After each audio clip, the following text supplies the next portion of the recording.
billahi minasyaitonir rajim. Bismillahirrahmanirrahim. Inna arsalna Nuhan ila qaumihi an anzir qaumaka min qabli ay ya'tiyahum azabun alim. Qala ya qaumi inni lakum nadhirum mubin an i'budullaha wattaquhu wa'ati'un yaghfir lakum min dzunubikum wa yuakhirkum ila ajalin musamma. Inna ajalallahi idza jaa la yuakharu law kuntum ta'lamun. Qala rabbi inni da'awtu qaumi laylan wa nahara falam yazidhum du'ai firara wa inni kullama da'awtuhum litaghfira lahum ja'alu asabi'ahum fi azanihim wastaghshaw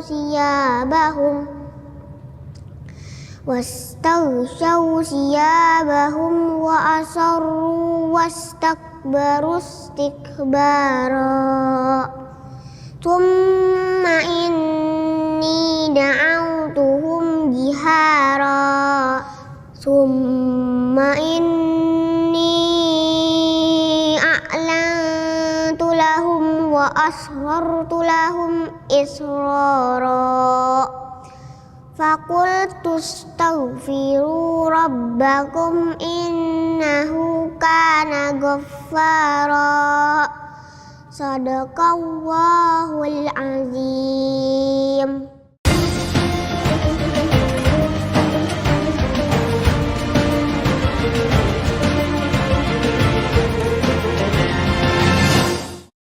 Bismillahirrahmanirrahim. Assalamualaikum warahmatullahi wabarakatuh. Alhamdulillahi rabbil alamin. Wassalatu wassalamu ala rasulillahil karim Nabiyyina Muhammadin wa ala alihi wa sahbihi wa ummatihi ila yaumiddin wa ba'd. Saudara-saudariku, pemirsa Aku Suka, ayo kultum sejenak untuk berbuka.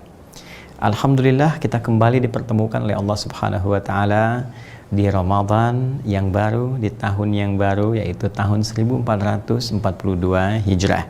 Mengawali kultum kita di kesempatan hari pertama di bulan Ramadan ini, kita bermohon pada Allah Subhanahu wa taala semoga seluruh rangkaian ibadah kita yang telah ditunaikan sejak malam pertama kita tarawih sampai dengan hari pertama kita berpuasa dan akan berbuka di saat ini, berkenan Allah Subhanahu wa taala menerimanya dengan penerimaan terbaik.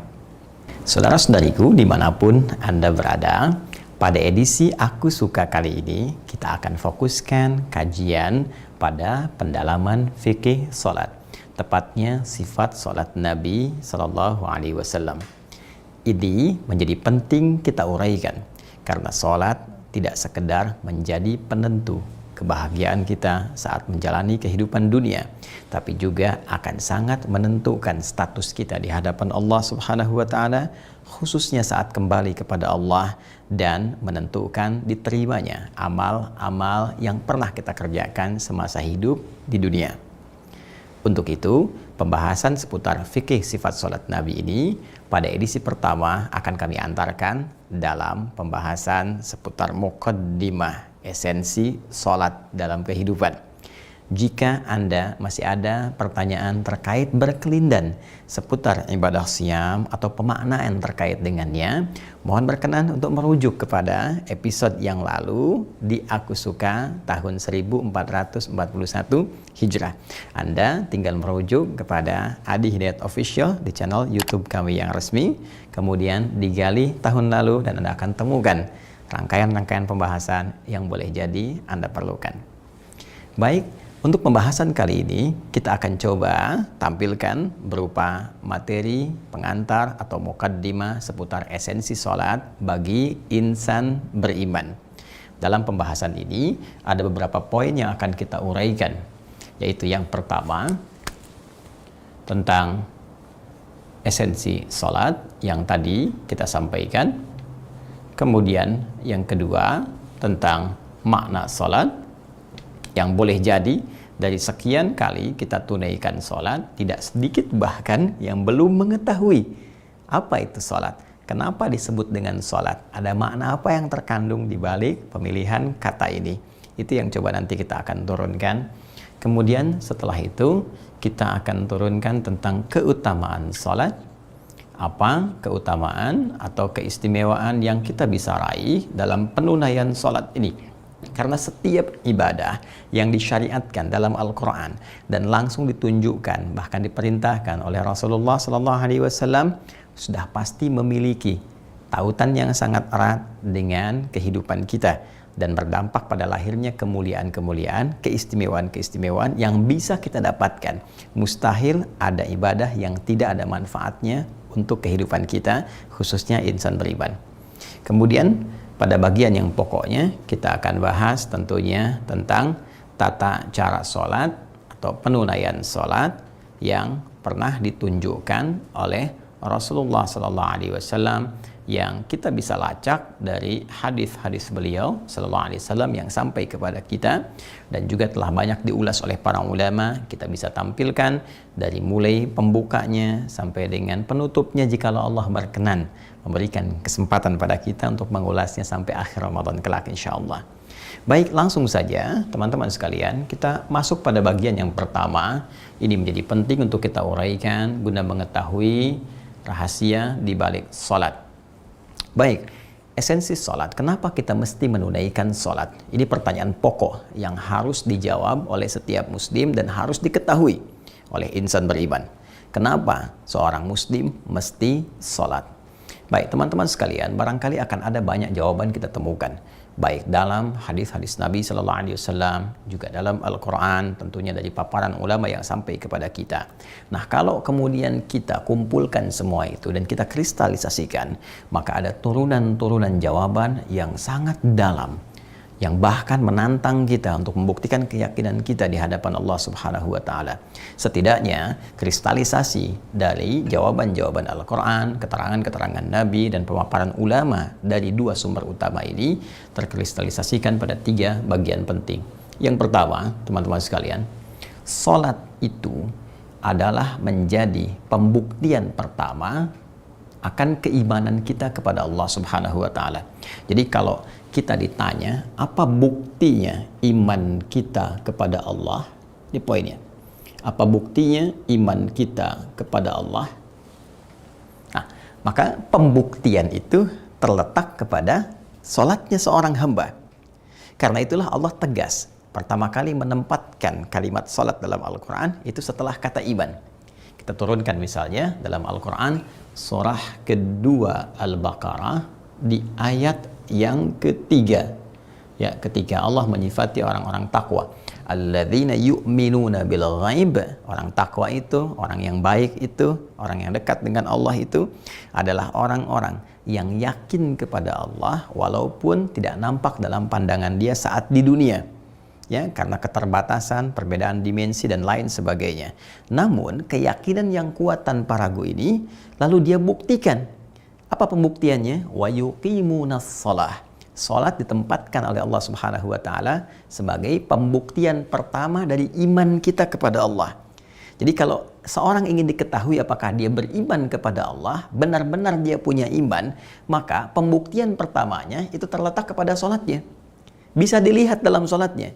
Karena itulah Nabi itu tegas menyampaikan. Kalau kita urutkan misalnya dalam hadis riwayat Muslim, ya, jadi ada beberapa kitab-kitab sahih bahkan langsung menegaskan dengan redaksi yang sangat tegas sekali, ya, hadis riwayat Muslim. Ya, juga ada hadis riwayat At-Tirmidzi, nanti kita temukan juga dalam riwayat At-Tirmidzi, ya. Ada lagi nanti dalam riwayatnya Imam An-Nasai, ini dalam diksi yang serupa, ya, redaksi yang serupa, esensi yang sama. Ya, Imam An-Nasai juga menyantumkan hadis ini. Ini riwayatnya diambil dari sahabat Jabir bin Abdullah. Ya, Jabir ibnu Abdullah radhiyallahu taala anhu. Jelas sekali, ya, bahkan sebagian menempatkan dalam Kitabul Iman. Anda bayangkan, ya, untuk membuktikan iman itu, ya, selevel Al-Imam At-Tirmidzi menempatkan dalam Kitabul Iman. Ya, kemudian Al-Imam An-Nasai menempatkan dalam Kitabus Shalah. Jadi korelasi antara iman dengan sholat, untuk membuktikan keimanan itu maka dilihat dalam sholatnya. Apa yang Nabi SAW sampaikan dalam riwayat hadis Jabir bin Abdullah radhiyallahu taala anhu ini, ya, Nabi SAW menyampaikan, qala Rasulullah SAW, inna baina rajuli wa baina syirki wal kufri tarkus shalah. Perhatikan baik-baik kalimatnya. Inna baina rajuli, kan, inna baina rajuli, baik. Inna baina rajuli wa baina asyirki wal kufri, ya, wal kufri tarkus salah wal iyadzu billah. Inna baina rajuli, sungguh, ya, ini kalimat penegasan. Inna itu harfu nasbin wa taukidin, tansibul isma wa tarfa'ul khabar, ya, mabniun alal fathi la mahalla lahu minal i'rab. Tegasnya huruf yang berfungsi untuk menguatkan satu informasi, menegaskan satu informasi, menancapkan. Nasab itu menancapkan, bukan hanya menunjuk pada harakat fathah kalimat setelahnya, tapi juga memberikan penekanan bahwa informasi yang disampaikan tancapkan pada jiwa, jangan sampai goyah. Ya, nasabar rajulu asahu fil ardi, seorang laki menancapkan, ya, tongkatnya di bumi sampai tegak, sulit untuk digoyangkan.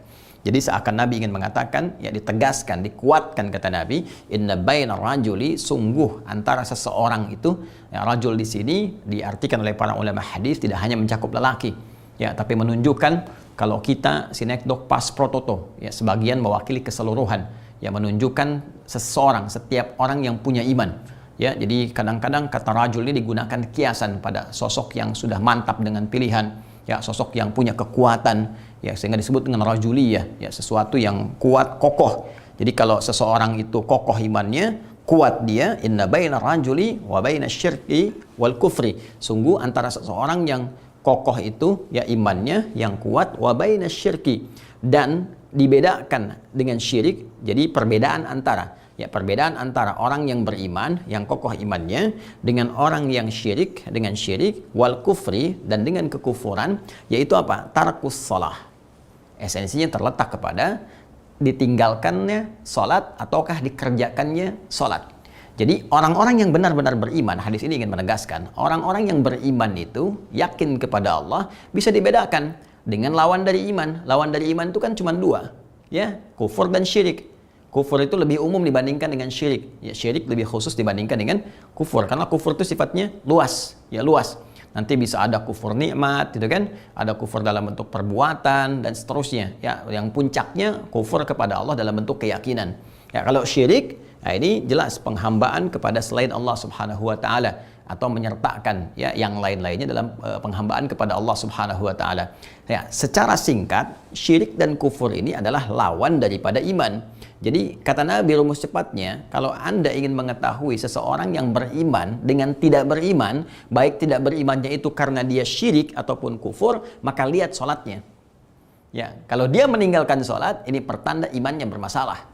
Ya, karena tarkun di sini, ya, menggunakan dhammah di sini, ini jelas menunjukkan unsur kesengajaan, mengabaikan. Ya, jadi ada orang yang memang memandang rendah sholat atau mengabaikan sholat, kan, atau melihat sholat sebagai hal yang tidak bernilai, maka itu imannya dipertanyakan oleh Nabi SAW.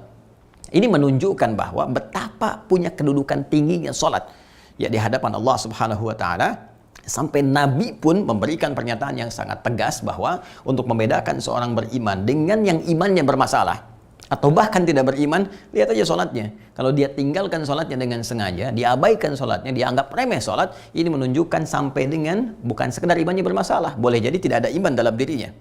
Ya, karena itu pentingnya sholat kita kerjakan teman-teman sekalian. Pertama adalah membuktikan keimanan kita kepada Allah Subhanahu wa Ta'ala. Dan keimanan kepada Allah ini pokok yang paling pertama dalam Islam. Ya, ini yang paling menentukan tauhid kita kepada Allah Subhanahu wa Ta'ala. Jadi ketika kita menyatakan beriman, kita ucapkan bertauhid, asyhadu an la ilaha illallah, gitu kan? Asyhadu an la ilaha illallah. Aku bersaksi, ya, aku menetapkan tiada Tuhan yang layak dipertuhankan dan layak untuk disembah, ya. Karena Allah itu punya dua arti yang pokok. Satu yang dipertuhankan, yang kedua al-ma'budul haq, yang diibadahi, yang disembah. Jadi ketika Anda mengatakan la ilaha illallah, itu Anda sudah komitmen hanya menjadikan Allah sebagai Tuhan, gak ada yang lainnya, dan membuktikan kemudian komitmen itu, keyakinan itu dengan apa? Dengan menyembahnya. Makanya kalimat Allah itu sudah melekat kalau dalam jiwa kita, itu pembuktiannya sudah hanya dua. Mengesahkan Allah, tidak ada yang lain, qul huwallahu ahad, kemudian membuktikan komitmen itu dengan apa? Dengan menyembahnya. Nah, cara menyembah Allah itu lewat apa? Ya lewat salat. Ya, makanya kemudian syahadatnya kan diteruskan, wa asyhadu anna Muhammadar Rasulullah, dan kita meyakini Nabi Muhammad SAW utusan Allah. Di antara fungsi utusan itu menuntun kita bagaimana menyembah Allah lewat salat. Itulah sebabnya kita bahas sifat salat Nabi SAW, karena Nabi menuntun kepada kita bagaimana cara menyembah Allah dengan benar. Dan karena ini menjadi pembuktian dari iman, ya, seorang hamba, maka setiap insan yang beriman kepada Allah Subhanahu wa Ta'ala sejak Nabi Adam sampai kehidupan berakhir dalam risalah Nabi Muhammad SAW yang sangat kita cintai, maka sholat ini akan menjadi ibadah pokok yang ditunaikan. Karena itu banyak berita dalam Al-Quran, bukan hanya di era Nabi Muhammad SAW saja, sampai ke kini, sampai kehidupan berakhir. Bahkan sebelum Nabi Muhammad, perintah sholat itu sudah ada.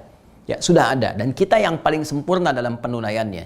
Nabi Isa misalnya sholat. Kita bisa lacak, bahkan diabadikan dalam Al-Quran informasinya di surah ke-19 Maryam, ya, di ayat 31 sampai 33 yang Anda temukan di situ bagaimana Nabi Isa kemudian menyampaikan bahwa beliau pun diperintahkan untuk salat. Kemudian ada Nabi Ismail, ya, alaihi salam, kakek moyangnya Nabi Muhammad SAW, bahkan beliau pun meminta keluarganya untuk salat. Ada diabadikan di Quran surah 19 Maryam ayat 55. Wa kana ya'muru ahlahu bis-shalah. Bahkan yang paling tegas yang mengandung makna ini, ya, adalah kisah yang dicontohkan dalam Al-Qur'an langsung di surah Thaha, surah ke-20 ayat ke-14. Itu jelas sekali hubungan antara tauhid, penghesaan Allah, penyembahan langsung dengan pembuktian salat. Ya, ketika Allah Subhanahu wa Ta'ala menegaskan kepada Nabi Musa alaihi salam saat diberi risalah, ya, kemudian Allah menegaskan kalimatnya, perhatikan betul, tegas sekali. Innani anallah. Ya, innani, nih pakai hurufnya taukid lagi, pakai nun wiqayah lagi, menunjukkan kekuatan, ya, kepada Allah Subhanahu wa Ta'ala. Innani, ya, sungguh hanya akulah, kata Allah. Aku tegaskan, ya, hanya akulah Allah. Satu-satunya yang layak dipertuhankan, satu-satunya Tuhan dan layak untuk disembah, satu-satunya Tuhan yang harus disembah, ya kan? La ilaha illa ana. Ditegaskan lagi, ya, kalimat Allah ini tegaskan lagi. Jadi cukuplah Allah mengatakan innani anallah, sebetulnya cukup. Tapi untuk menegaskan dua fungsi tadi, Allah langsung kemudian sampaikan kepada kita supaya tidak ada pemaknaan yang lain. La ilaha illa ana. Kata Allah, ingat ya, nggak ada Tuhan yang layak dipertuhankan kecuali aku, kata Allah. Ya, kecuali aku. Nah, inilah saya sering katakan, kalau Tuhan yang hak, yang benar, maka ada fitrah ketuhanan. Akan pede mengatakan, saya Tuhan yang benar, ya, Tuhan yang sesungguhnya. Tapi karena manusia makhluk tidak punya fitrah itu, dan waliyadzubillah laisa kamitslihi syai', maka mustahil ada yang mengatakan saya Tuhan. Apalagi penegasan yang kedua, fa'budni, sembah saya. Ya, coba lihat. Nama Allah mewakili dua hal. Satu, menuhankan hanya Allah saja dengan sifat ketuhanannya. Yang kedua, pembuktian dari menuhankan itu berupa penyembahan kepada Allah. Fa'budni, sembah saya. Sekarang tunjukkan kepada saya kitab mana yang ada di muka bumi yang mengatakan dengan sangat pede luar biasa, saya Tuhan, sembah saya. Tanpa ambigu, tanpa penjelasan kemana-mana, langsung pada intinya, saya Tuhan, sembah saya. Demi Allah saya katakan, hanya dalam Al-Quran yang tegas mengatakan, innani anallah, kata Allah, sayalah Allah. Saya tegaskan, sayalah Allah, la ilaha illa ana, kata Allah, nggak ada Tuhan yang layak dipertuhankan kecuali saya. Fa'budni, sembah saya. Jadi ketika seseorang sudah mengatakan, la ilaha illallah, ya, tiada Tuhan selain Allah, hanya Allah yang dipertuhankan, maka selanjutnya kata Allah ini menuntut pembuktian kepada kita. Kata Allah, fa'budni, sembah saya. Buktikan keimananmu itu. Nah, ketika kita bertanya bagaimana cara menyembahmu ya Allah, teruskan ayatnya. Quran surah 20 tadi, Thaha ayat ke-14, teruskan. Ya, wa aqimis shalah, wa aqimis salata lidzikri. Maka cara menyembah Allah itu langsung diterangkan oleh Allah, dan tunaikanlah salat. Jadi cara menyembah Allah itu lewat salat. Ya, makanya dalam sholat nanti kita mengatakan komitmen penyembahan kita. Disebutkan bahkan 17 kali dalam sehari. Iyyaka na'bud. Iyyaka na'budu wa iyyaka nasta'in. Kita katakan hanya kepadamu saja ya Allah. Hanya engkau saja. Ya, karena di bahasa Arab itu bisa na'budu iyyaka, bisa iyyaka na'bud. Kalau na'budu iyyaka bisa wa ghairaka. Ya, menyembah kepadamu dan selainmu. Tapi ketika dimajukan kata iyakanya, dalam ilmu balaghah disebut ikhtisas. Al-ikhtisas, mengkhususkan sesuatu saja tanpa yang lain. Jadi ketika kita mengatakan langsung dibimbing oleh Allah, iyyaka na'bud, hanya engkau yang kami sembah ya Allah. Dan titik itulah pembuktian pertama keimanan kita kepada Allah subhanahu wa ta'ala sebelum kita ruku dan sujud. Karena itu nanti di hadis qudsi jawabannya itu langsung, hadza baini wa baina 'abdi wa li 'abdi ma sa'al. Ini perjanjian komitmen antara aku dengan hambaku, kata Allah. Kalau benar hambaku dengan komitmennya sampai kalimat ini, apapun yang dia minta aku akan kabulkan. Nanti dalam praktek kita akan bahas bagaimana implementasi dari hadis yang dimaksudkan, serta bagaimana cara menggunakan keistimewaan sampai bacaan ayat tadi. Nah, intinya teman-teman sekalian, kenapa kita sholat? Ya, maka jawaban yang pertama untuk membuktikan iman kita kepada Allah. Ya, kalau bahasa paling tegasnya untuk menyatakan kita muslim. Ya. Jadi orang Islam itu gampangnya dilihat dalam sholatnya. Ya, karena itu di sholatnya itu ada syahadat. Silahkan cek, dalam sholat kan ada syahadat. Asyhadu an la ilaha illallah, asyhadu anna Muhammadar Rasulullah. Ada sholat, dalam sholat kemudian ada komitmen, ya, pengabdian, komitmen penyembahan, ada doa dan sebagainya. Jadi ini yang paling pokok. Artinya kalau ada seorang mengaku beriman, ada seorang mengaku muslim, tidak sholat, maka imannya dipertanyakan dan bahkan boleh jadi mendapatkan penolakan dari Allah Subhanahu wa taala, ya, atau dinilai bermasalah oleh Allah Subhanahu wa taala, baik dalam keterangan Al-Qur'an ataupun hadis-hadis Nabi sallallahu alaihi wasallam yang dirangkum oleh para ulama kita.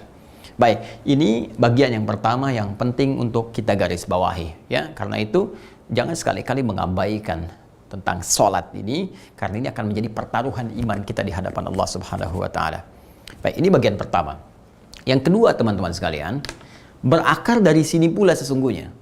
Karena ini adalah pembuktian iman kita kepada Allah. Karena ini adalah esensi keyakinan kita kepada Allah Subhanahu wa taala, maka sholat pun teman-teman sekalian akan menjadi penentu kemaslahatan, kebaikan kita di dunia, sekaligus keberhasilan dan kemuliaan kita saat di akhirat. Jadi kalau Anda ditanya bagian yang keduanya, kenapa mesti sholat? Apa esensinya? Maka dijawab oleh Al-Quran, dari turunan yang pertama tadi, pembuktian iman kepada Allah, maka akan dihasilkanlah kemudian satu, manfaat dalam kehidupan dunia kita. Ini penting sekali kita terangkan, supaya menjadi motivasi. Ya, selain ikrar kita, komitmen kita kepada Allah untuk beriman, tapi ada motivasi juga yang penting kita dapatkan. Contoh misalnya, saya turunkan. Allah menjelaskan dalam Al-Quran, satu, dengan sholat itu, maka akan berpengaruh kepada perubahan perilaku kita, menjadi lebih baik daripada sebelumnya. Secara singkat, orang sholat, kalau benar sholatnya, pasti jadi orang baik. Ini poinnya. Ya. Kita bisa dapatkan ini isyaratnya di Quran surah ke-29 Al-Ankabut ayat 45. Utlu ma uhya ilaika minal kitab wa aqimis shalah innas salata tanha 'anil fahsya'i wal munkar.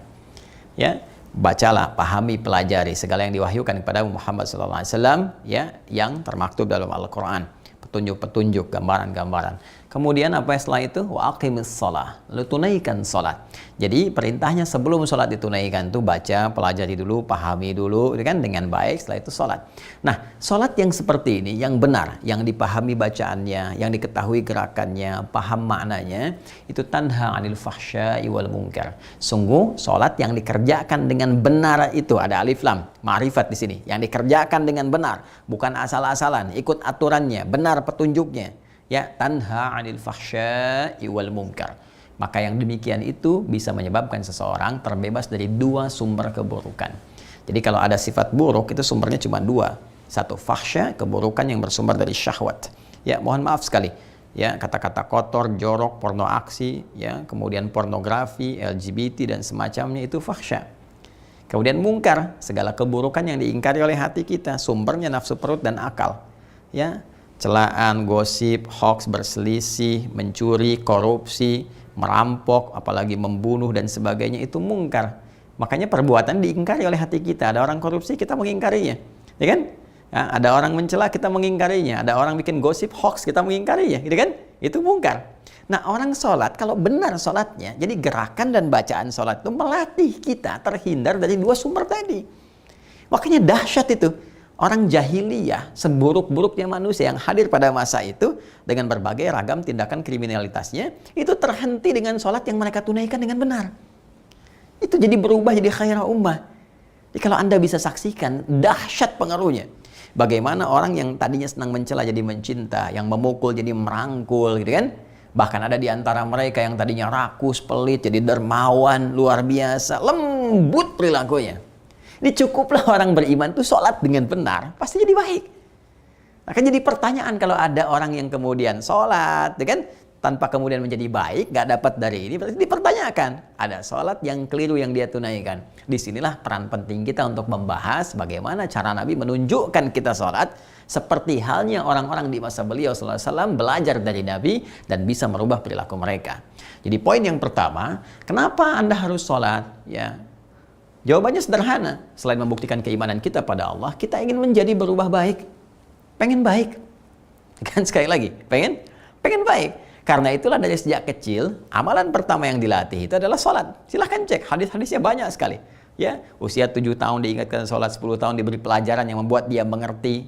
Kenapa dari kecil ditanamkan sholat? Supaya apa? Supaya dari kecil itu terajarkan baik, saat dewasanya jadi lebih baik. Itu poinnya. Ya, jangan kebalik gitu kan. Sebetulnya kan sholat yang ditekankan. Ya mungkin sedikit koreksi tapi tidak salah juga. Kan anak-anak TK sekarang ya banyak ditekankan ajaran manasik dibandingkan dengan sholatnya gitu kan. Nah, ini yang penting kita tekankan pula. Boleh, nggak salah belajar itu. Tapi sholat itu yang paling utama untuk ditekankan. Ya, baik. Selanjutnya ada beberapa bagian juga teman-teman sekalian. Misal, sholat itu mempercepat terkabulnya doa. Ya, doa yang cepat dikabulkan. Sehingga banyak sekali ya para ulama bahkan ketika memohon berbagai hal dalam kehidupan, termasuk ingin menulis sesuatu yang penting, itu mereka banyak kemudian memohon dulu lewat sholat. Ya, Al-Imam Al-Bukhari menulis misalnya Sahih Al-Bukhari 16 tahun itu, yaitu kan dimulai setiap akan menuliskan satu hadis, beliau sholat dulu, minta kepada Allah petunjuk dan sebagainya, itu kan? Nah, banyak sekali kisahnya. Nah, kenapa? Karena memang inti ketika kita menunaikan sholat, itu perintah pertama, panggilannya disertai dengan permohonan doa. Coba lihat di Al-Baqarah, Quran surah kedua Al-Baqarah di ayat ke-45 ya sampai 46 itu. Wasta'inu bis-sabri was-shalah. Wasta'inu. Jika Anda punya persoalan dalam kehidupan, punya masalah apapun, terima dengan sabar. Kemudian mintalah solusinya kepada Allah lewat salat. Kalau Anda belum yakin, dipertanyakan imannya. Dipertanyakan imannya. Karena tadi sholat itu pembuktian iman kita. Makanya nanti di Al-Baqarah, di surah kedua, di ayat 153-nya, itu disebutkan kalimat imannya sebagai penegasan. Apa kamu masih nggak yakin? Ya ayyuhalladzina amanusta'inu bis-sabri was-shalah.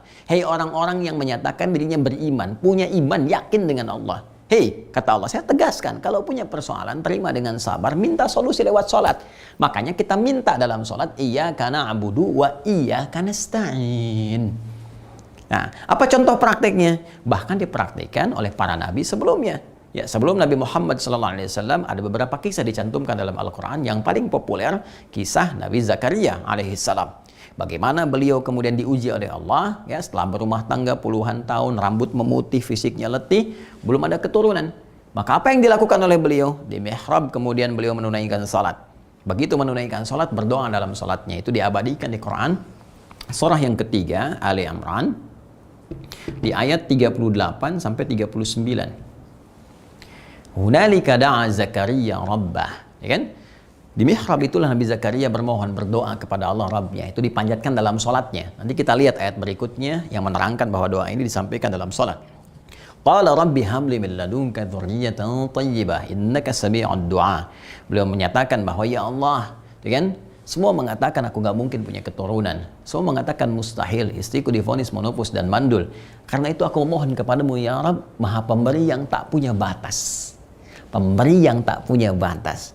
Anugerahkan kepada aku ya Allah keturunan dari sisimu. Engkau pasti mendengar doa hamba. Kalau pada yang maha mendengar saja belum dikabulkan, lantas kepada siapa lagi hamba mesti memohon? Apa yang terjadi? Perhatikan kalimatnya. Beliau ini masih sholat, masih berdiri dalam sholatnya, berdoa. Jadi sholatnya belum selesai. Berdiri itu bahasa Arabnya qaim, qaimun, berdiri. Masih sholat, yusolli. Ya, tadi kan beliau di mihrabnya kan, sholatnya kan? Perhatikan ayat 39-nya. Fanadathul malaikatu. Tiba kemudian baru selesai doa, belum selesai sholatnya, turun malaikat menyeru, menyampaikan kepada beliau. Wahuwa, sedangkan Nabi Zakaria itu qaimun yusalli fil mihrab. Beliau masih berdiri dalam sholatnya di mihrab itu. Jadi belum selesai, baru selesai doanya teman-teman sekalian, belum selesai sholatnya, seketika langsung dapat ijabah. Annallaha yubashshiruka bi Yahya. Allah kasih kabar gembira, ya, bahwa doamu diterima, kau akan diberikan anugerah seorang anak laki-laki bernama Yahya. Itu kan hidup artinya. Yang mustahil menurut manusia, lahir dari rahim seorang perempuan yang divonis monopus dan mandul. Bayi yang hidup, kata Allah, tidak ada yang mustahil bagiku, kata Allah. Dia terlahir dan hidup. Ya, jadi kalau kita benar doanya, benar sholatnya, cepat terkabulnya. Karena itu nanti saat kita bahas kepada bagian yang kedua di antara makna sholat itu, ya, di antaranya apa? Ad-doa. Ya, jadi salat itu fil lughati ad-du'a. Makna salat dalam bahasa itu mengandung makna doa. Karena itu semua isi salat itu doa semuanya. Yang jadi pertanyaan, kok bisa orang tiap salat doa semua? Ya, dari mulai setelah takbir sampai dengan salam tuh doa isinya semua. Saya mau tanya, apakah terkabul doa kita itu? Kalau ada yang belum terkabul, misalnya Rabbighfirli warhamni wajburni warfa'ni warzuqni. Warzuqni kan minta rezeki, tapi rezeki kita itu gak pernah cepat. Berarti ada yang salah dalam sholatnya. Minta dilindungi, sulit terus, ya kan? Minta dirahmati, berbuat maksiat terus. Berarti ada yang salah. Itulah pentingnya kita belajar bagaimana menunaikan sholat seperti yang pernah Nabi tunjukkan kepada kita, ya kan? Nah, jadi ini manfaat yang kedua. Jadi kalau orang paham, teman-teman sekalian, dengan sholat itu jadi orang baik, dengan sholat terkabul doa, dengan sholat hati jadi tenang, ya. Karena sholat itu disebut zikir tadi di Quran surah ke-20 ayat ke-14, wa aqimis sholata lidzikri. Tunaikan sholat untuk zikir kepada Allah, ya kan? Nah, sedangkan fungsi zikir itu di Quran surah 13 Ar-Ra'd ayat ke-28 itu untuk menenangkan hati. Ala bidzikrillahi tatma'innul qulub. Yakinkan pada dirimu dengan berzikir kepada Allah, hati menjadi lebih tenang. Ya, karena itu semua perbuatan zikir itu menenangkan hati. Baca Quran itu zikir, ya kan? Ya, walaqad yassarnal Qur'ana lidzikri. Kami telah mudahkan Al-Qur'an untuk digunakan sebagai zikir. Jadi baca Quran itu zikir. Ya, berdoa itu zikir. Makanya setiap Anda doa kan lebih tenang. Baca Quran lebih tenang, gitu kan? Istighfar lebih tenang, gitu kan? Nah, sholat itu mengumpulkan semuanya. Dalam sholat kita berdoa, dalam sholat baca Quran, dalam sholat kita istighfar. Seharusnya pelaku sholat itu lebih tenang jiwanya. Bahkan tempat sholat itu memberi ketenangan. Beda kan saat masuk masjid, masuk mushola, beda dengan rumah biasa kan? Saat masuk perasaan lebih enak, lebih nikmat, lebih tenang. Jadi dengan sholat kita tenang. Dengan sholat itu teman-teman sekalian doa terkabul. Dengan sholat kita lebih baik. Dengan sholat kemudahan kita dapatkan. Banyak nanti ayat yang membentang. Karena waktu terbatas saya hanya contohkan dari sekian banyak tuh hanya 3 saja tadi. Jadi baik, doa dikabulkan, kemudian memberikan ketenangan pada jiwa. Nah, orang-orang yang paham tentang ini, dia akan mengerti. Makanya ketika ada panggilan sholat, yang ada semangat. Allahu Akbar, Allahu Akbar. Ada kan? Yang terpikir dia bukan beban, yang terpikir dia benarnya. Kalau mengerti esensi sholat ini, itu yang pertama. Aduh, iman saya ditanya nih sama Allah. Ya, iman saya ditanya begitu dengar suara adzan, Allahu Akbar, Allahu Akbar. Ya Allah, iman saya ditanya nih, ada nggak? Saya harus buktikan. Kemudian yang kedua, ada peluang nih, saya punya masalah. Allah akan jawab doa saya. Ya, Anda kebayang nggak? Anda kan sering nyari kan orang yang bisa membantu Anda, ngasih masukan, ngasih solusi dan sebagainya. Nah, ini Anda langsung diundang oleh Allah, pencipta Anda, pencipta saya, pencipta kita. Dan mengatakan kepada kita, kalau punya masalah datang sekarang, aku jawab. Itu semua ada di situ. Kan ini yang ironis tuh begini, kita mengakui Allah pencipta, kita mengetahui Allah maha mengetahui, kita meyakini Allah pemberi, kita meyakini Allah maha punya segalanya, punya rezeki, punya segala hal. Tapi yang paling aneh ketika diundang untuk diberikan itu, Anda nggak datang, Joni. Gitu kan? Ada sesuatu yang salah kan? Gitu. Jadi kenapa? Karena sebagian orang tuh nggak paham tentang ini, taunya beban aja. Ya taunya kewajiban. Jadi itu yang dibebankan di benaknya, nggak ngerti kewajiban itu sebetulnya adalah feedbacknya, manfaatnya ke kita. Jadi Allah tuh saking sayangnya kepada kita, mewajibkan kepada kita supaya kita dapat ini. Sebab kalau nggak diwajibkan, susah hidup kita. Jadi baliknya ke kita. Allah tuh nggak rugi semuka langit dan bumi tidak menunaikan sholat, nggak ruku, nggak sujud kepada Allah, tidak akan menurunkan status Allah sebagai Tuhan. Jadi saking sayangnya Allah kepada kita, diwajibkan. Ini diwajibkan aja masih begini, masih nanya lagi. Kan cara berpikir yang keliru gitu. Nah karena itu teman-teman sekalian, saking sayangnya Allah bagi kehidupan kita di dunia, maka diwajibkan sholat pada kita. Ya, tujuan pertama membuktikan komitmen kita kepada Allah dalam iman, dan selanjutnya ketika komitmen itu dipatuhi, ya, kemudian kita ikuti dengan benar, maka Allah berikan rangkaian kebahagiaan di dunia. Nanti kalau kita bahas lebih panjang banyak, menjadi orang baik, diberikan ketenangan, ya, kemudian yang tadi telah kita sampaikan, doa dijawab, nanti ada kunci kesuksesan dan kebahagiaan, ya, kunci dilepaskan dari berbagai persoalan, nanti ada turunan-turunan lagi kalau benar sholatnya. Dan puncaknya adalah setiap kita mengerjakan sholat, itu ada poin yang dibawa pulang ke akhirat nanti. Ya, akan dibawa pulang. Nah, karena sholat menentukan seseorang menjadi baik atau tidak. Ya, karena kalau sholat yang benar kan baik, ada kebaikan datang, kebaikan turun. Nah, kebaikan ini akan menyertakan amalan-amalan lain. Tapi kalau sholatnya nggak benar, akan ada turunan jelek kepada yang lain. Jadi karena sifat karakternya ini jelek, karakter dirinya jelek, karena sholatnya kurang bagus, maka dibawa kemanapun jelek.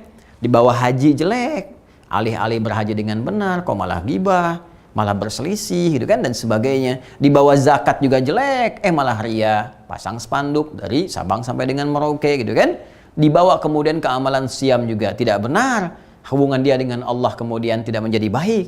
Nah, ini jadi persoalan. Karena itu di akhirat, inna awwala ma yuhasabu bihil abdu yaumal qiyamati as-shalah. Kata Nabi tegas mengatakan, amalan pertama yang akan dihisab oleh Allah di akhirat yang sangat menentukan itu adalah salatnya. Nah, dalam konteks kehidupan akhirat pun, jadi salat akan menjadi penentu amalan kita saat menghadap kepada Allah, dan akan menentukan menjadi parameter diterima amal-amal yang lainnya. Idza salahat salaha sairu amalih, jika benar salatnya, maka ini menunjukkan dan memberikan indikasi bahwa amal-amal lain pun akan selamat. Tapi wa in fasadat atau idza fasadat, kalau bermasalah rusak salatnya, maka ini tanda yang buruk, fasada sairu amali, maka amal-amal lain pun akan menjadi bermasalah. Dan karena itulah teman-teman sekalian, salat esensinya terkristalisasikan pada 3 bagian utama. Salat membuktikan keimanan kita kepada Allah. Jadi kalau Anda mengaku beriman, ya, Anda mengaku beriman kepada Allah, maka lihat salatnya. Jelas. Salat memberikan banyak dampak kebahagiaan dan kesuksesan hidup kita di dunia. Yakini, karena kita yakin iman, yakin tanpa ragu, yakini itu. Begitu benar ditunaikan, Allah berikan feedbacknya kepada kehidupan kita. Dan lebih daripada itu, salat akan menentukan keadaan hidup kita saat di akhirat. Antara mulia dengan nestapa, antara bahagia dan merana. Karena itulah penting menjaga salat dan ditunaikan dengan baik, dan pahami. Begitu ada panggilan muadzin, langsung menyuruh Allahu Akbar, hadirkan ini semua. Jangan sekedar menjadikan beban fikih sebagai sebuah kewajiban sehingga setan memanfaatkan itu dengan menggoda Anda supaya malas menunaikannya. Hadirkan ini, begitu terbayang di benak Anda, semangat yang tiba dan pembuktian kita di hadapan Allah bisa kita songsong dengan semangat yang luar biasa. Nah, sekarang pertanyaannya, kalau ini sudah kita pahami dengan baik, tahu esensinya. Jadi sholat itu maknanya apa sesungguhnya? Ya, arti dasarnya apa? Gambarannya bagaimana? Dan dari semua itu, bagaimana pemaknaan esensi dan makna ini menghadirkan keutamaan-keutamaan yang bisa kita raih dalam kehidupan. Dan yang paling pokok, seperti apa cara menunaikan sholat yang menghasilkan 3 hal ini. Insya Allah kita akan bahas itu semua pada episode yang kedua di Aku Suka. Ayo kultum sejenak untuk berbuka. Nah, teman-teman sekalian, insya Allah kita akan sambungkan di esok hari, hari kedua di bulan Ramadan tahun 1442 Hijrah. Hanya di channel Adi Hidayat Official. Selamat berbuka, semoga Allah menerima siyam kita di hari ini, dan semoga rahmat Allah menyertai kita semua. Allahumma taqabbal minna innaka antas sami'ul alim wa tub 'alaina innaka antat tawwabur rahim. Subhanakallahumma wa bihamdika nashhadu an la ilaha illa anta nastaghfiruka wa natubu ilaik. Wa akhiru da'wana alhamdulillahi rabbil alamin. Assalamualaikum warahmatullahi wabarakatuh.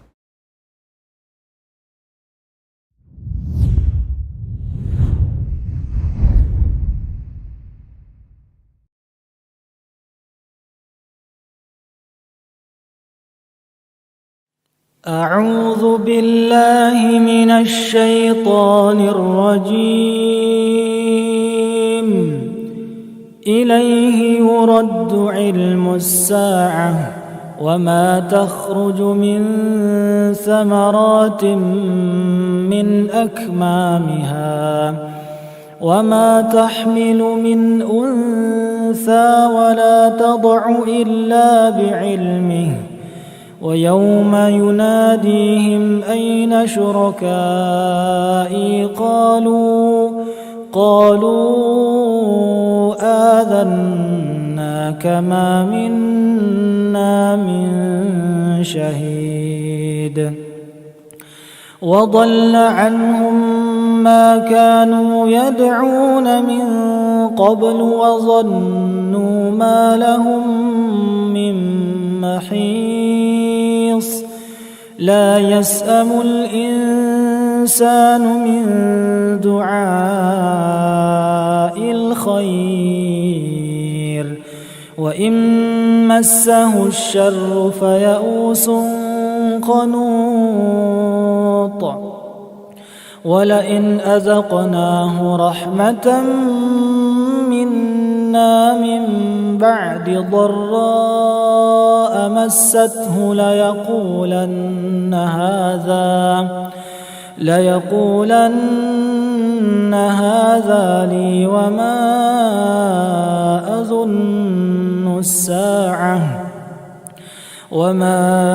أظن الساعة قائمة ولئن رجعت إلى ربي إن لي عنده للحسنى فلننبئن الذين كفروا بما عملوا ولنذيقنهم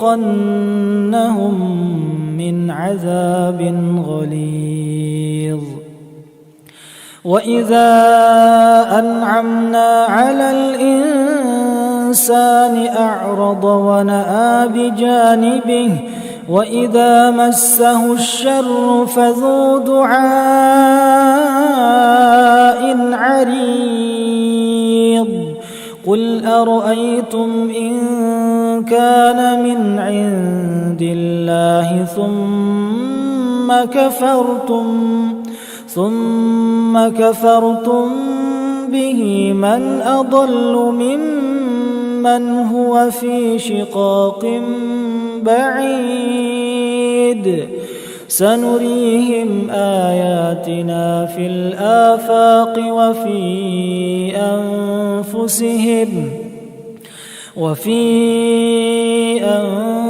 أنفسهم حتى يتبين لهم أنه الحق أولم يكف بربك أنه على كل شيء شهيد ألا إنهم في مرية من لقاء ربهم ألا إنه بكل شيء محيط بسم الله الرحمن الرحيم حميم عين سين قاف كذلك يوحي إليك وإلى الذين من قبلك الله العزيز الحكيم له ما في السماوات وما في الأرض وهو العلي العظيم تكاد السماوات يتفطرن من فوقهن والملائكة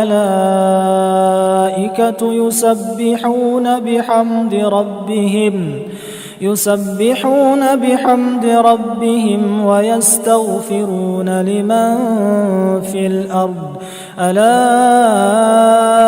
إن الله هو الغفور الرحيم والذين اتخذوا من دونه أولياء الله حفيظ عليهم وما أنت عليهم بوكيل وكذلك أوحينا إليك قرآنا عربيا لتنذر أم القرى ومن حولها وتنذر يوم الجمع لا ريب فيه فريق في الجنة وفريق في السعير ولو شاء الله لجعلهم أمة واحدة ولكن يدخل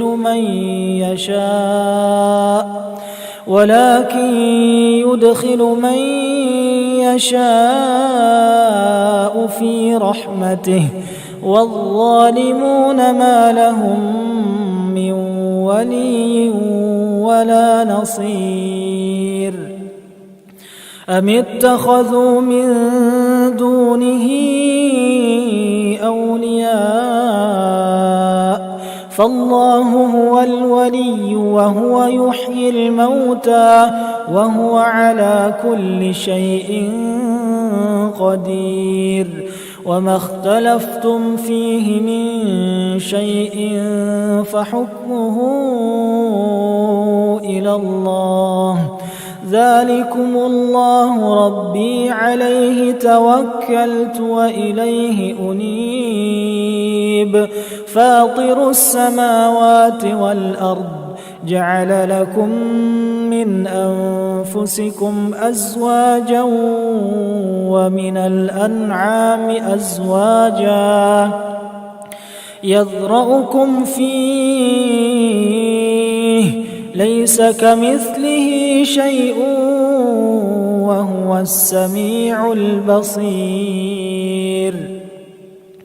له مقاليد السماوات والأرض يبسط الرزق لمن يشاء ويقدر إنه بكل شيء عليم شرع لكم من الدين ما وصى به نوحا والذي أوحينا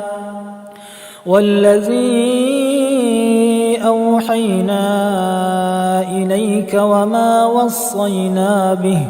وما وصينا به إبراهيم وموسى وعيسى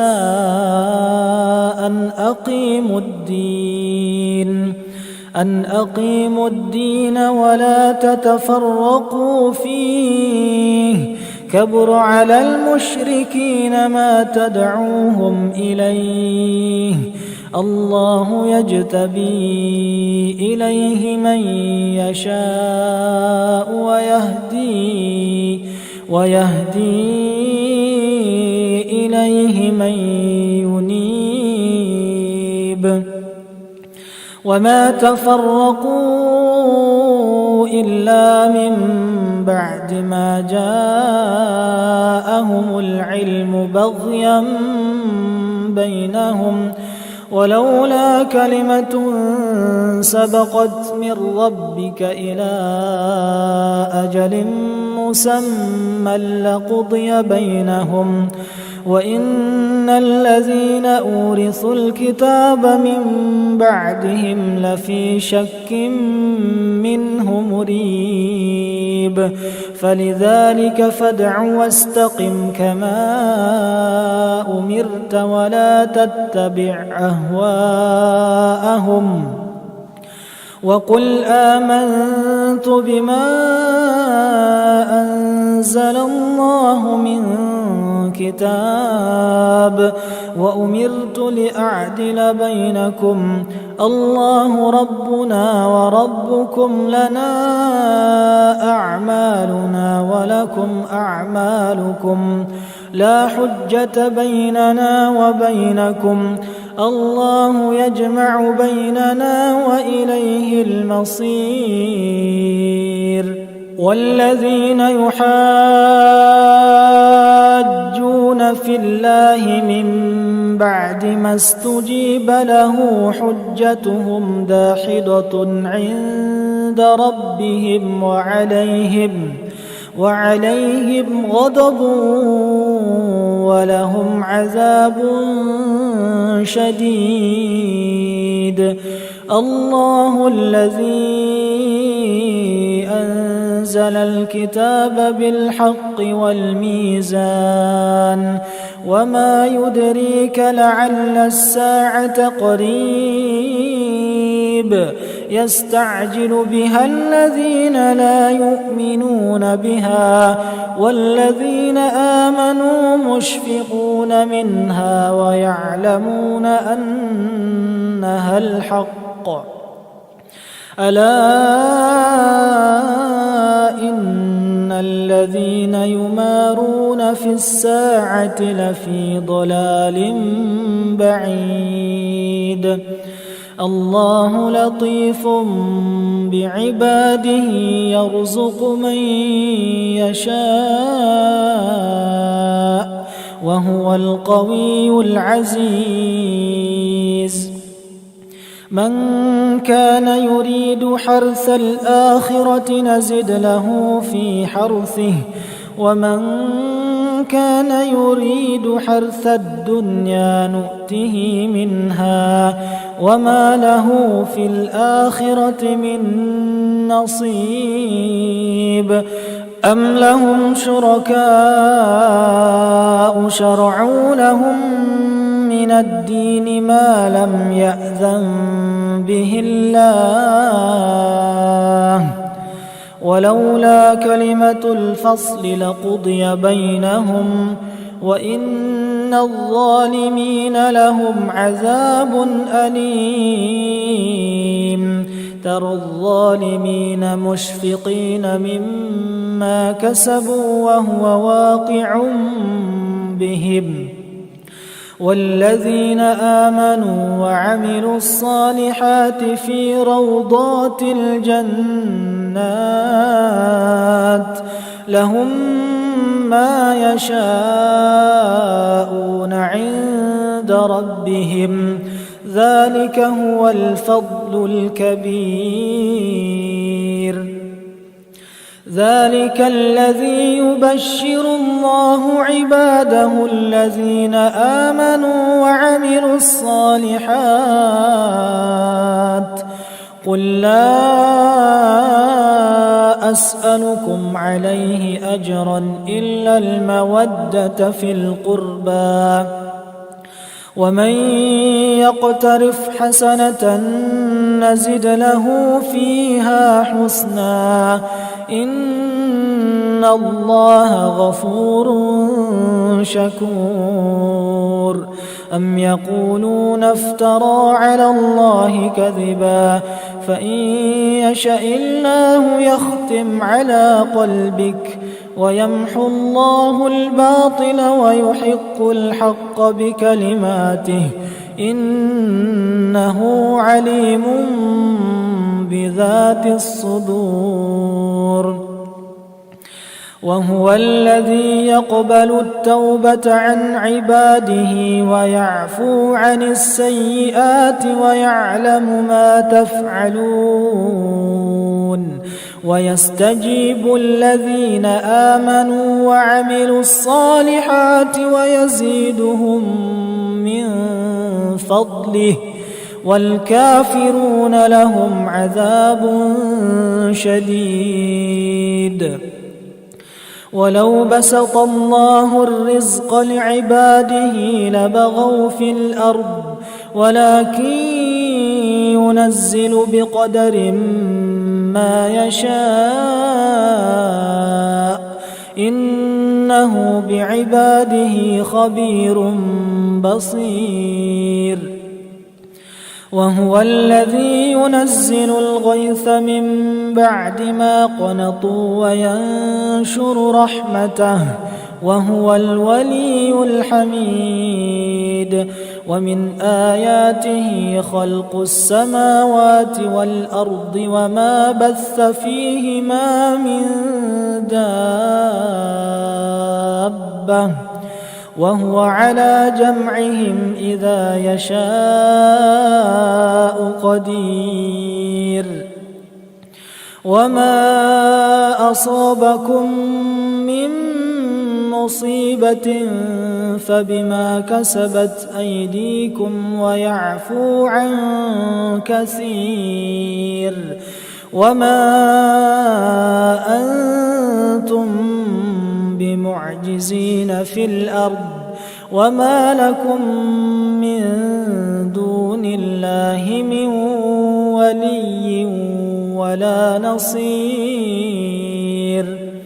ومن آياته الجوار في البحر كالأعلام إن يشأ يسكن الريح فيظللن رواكد على ظهره إن في ذلك لآيات لكل صبار شكور. أو يوبقهن بما كسبوا ويعفو عن كثير. ويعلم الذين يجادلون في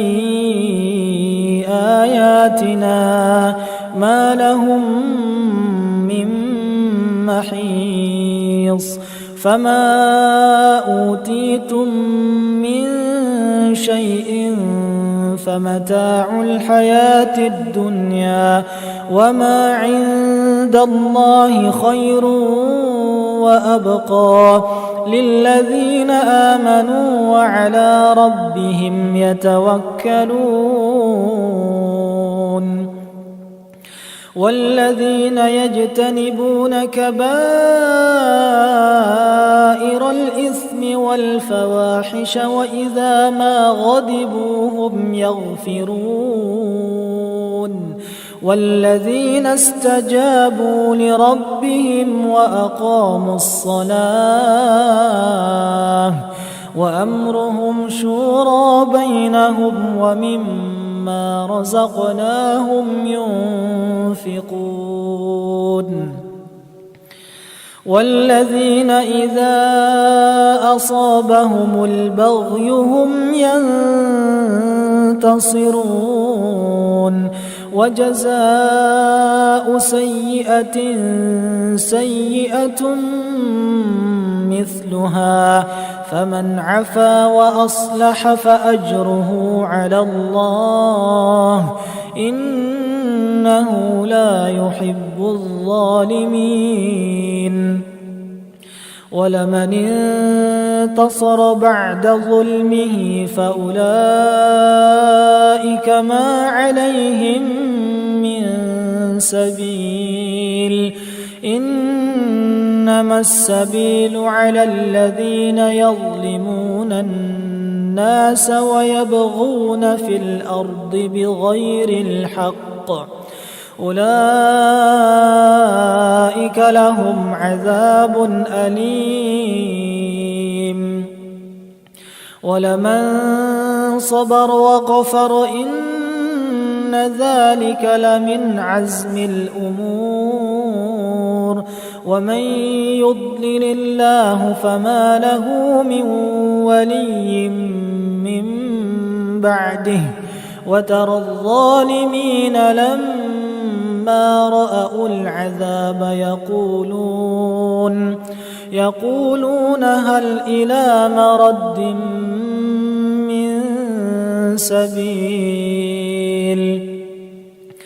وتراهم يعرضون عليها خاشعين من الذل ينظرون من طرف خفي وقال الذين آمنوا إن الخاسرين الذين خسروا أنفسهم وأهليهم يوم القيامة ألا إن الظالمين في عذاب مقيم وما كان لهم من أولياء ينصرونهم من دون الله ومن يضلل الله فما له من سبيل استجيبوا لربكم من قبل أن يأتي يوم لا مرد له من الله ما لكم من ملجأ يومئذ وما لكم من نكير فإن أعرضوا فما أرسلناك عليهم حفيظا إن عليك إلا البلاغ وإنا إذا أذقنا الإنسان منا رحمة فرح بها وإن تصبهم سيئة بما قدمت أيديهم فإن الإنسان كفور لله ملك السماوات والأرض يخلق ما يشاء يهب لمن يشاء إناثا ويهب لمن يشاء الذكور أو يزوجهم ذكرانا وإناثا ويجعل من يشاء عقيما إنه عليم قدير وما كان لبشر أن يكلمه الله إلا وحيا أو من وراء حجاب أو يرسل رسولا فيوحي بإذنه ما يشاء إنه علي حكيم وكذلك أوحينا إليك روحا من أمرنا ما كنت تدري ما الكتاب ولا الإيمان ولكن جعلناه نورا نهدي به من نشاء من عبادنا وإنك لتهدي إلى صراط مستقيم صراط الله الذي له ما في السماوات وما في الأرض ألا إلى الله تصير الأمور بسم الله الرحمن الرحيم حميم والكتاب المبين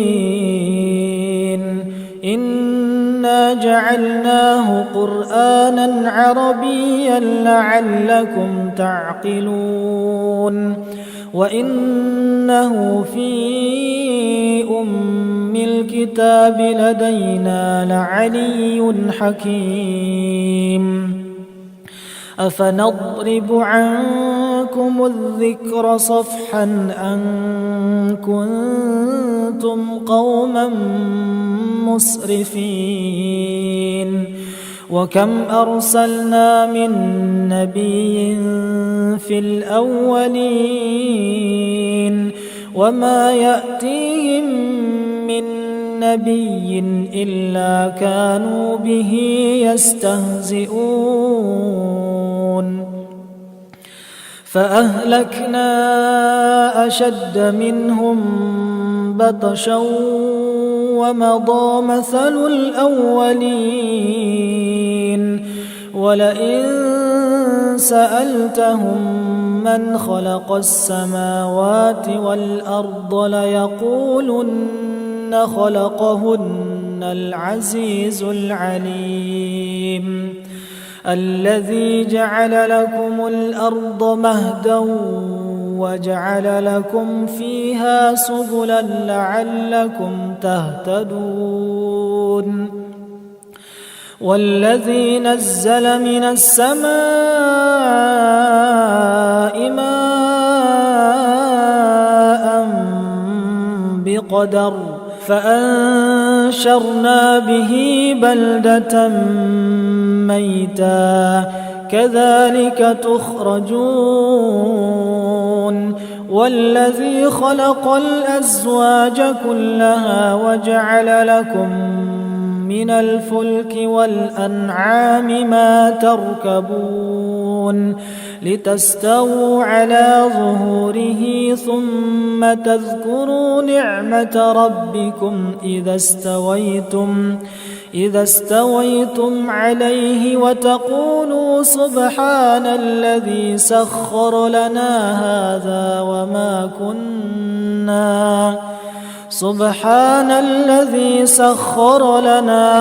هذا وما كنا له مقرنين وإنا إلى ربنا لمنقلبون وجعلوا له من عباده جزءا إن الإنسان لكفور مبين أم اتخذ مما يخلق بنات وأصفاكم بالبنين وإذا بشر أحدهم بما ضرب للرحمن مثلا ظل وجهه مسودا وهو كظيم أومن ينشأ في الحلية وهو في الخصام غير مبين وجعلوا الملائكة الذين هم عباد الرحمن إناثا أشهدوا خلقهم ستكتب شهادتهم ويسألون وقالوا لو شاء الرحمن ما عبدناهم ما لهم بذلك من علم إن هم إلا يخرصون أم آتيناهم كتابا من قبله فهم به مستمسكون بل قالوا إنا وجدنا آباءنا على أمة وإنا على آثارهم مهتدون وكذلك ما أرسلنا من قبلك في قرية من نذير إلا قال مترفوها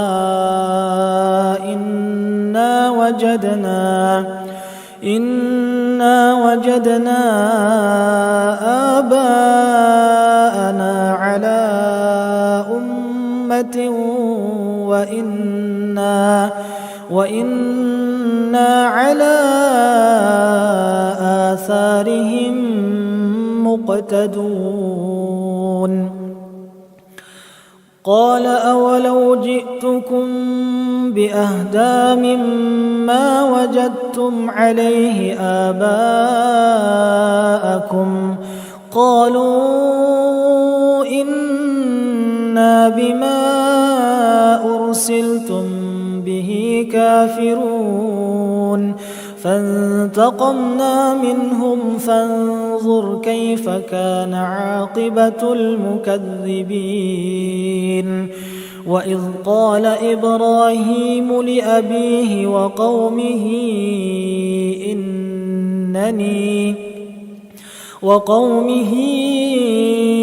إنني براء مما تعبدون إلا الذي فطرني فإنه سيهدين وجعلها كلمة باقية في عقبه لعلهم يرجعون بل متعت هؤلاء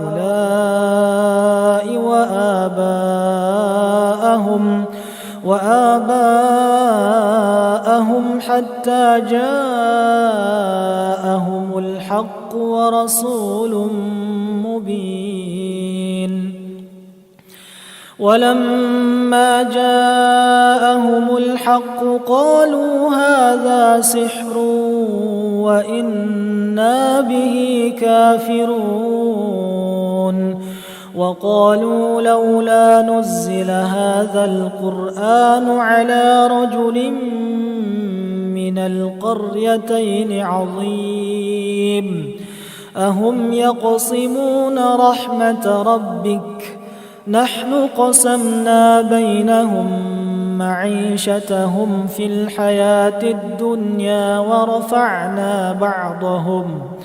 ورفعنا بعضهم فوق بعض درجات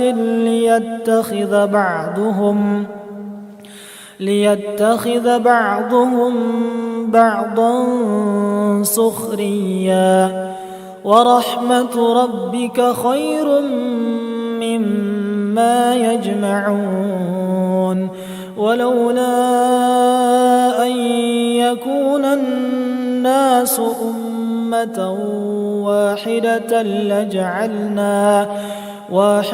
لجعلنا لمن يكفر بالرحمن لبيوتهم سقفا من فضة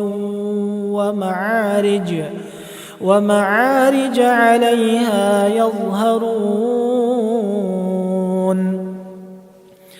ولبيوتهم أبوابا وسررا عليها يتكئون وزخرفا وإن كل ذلك لما متاع الحياة الدنيا والآخرة عند ربك للمتقين ومن يعش عن ذكر الرحمن نقيض له شيطانا فهو له قرين وإنهم ليصدونهم عن السبيل ويحسبون أنهم مهتدون حتى إذا جاءنا قال يا ليت بيني وبينك بعد المشرقين فبئس القرين ولن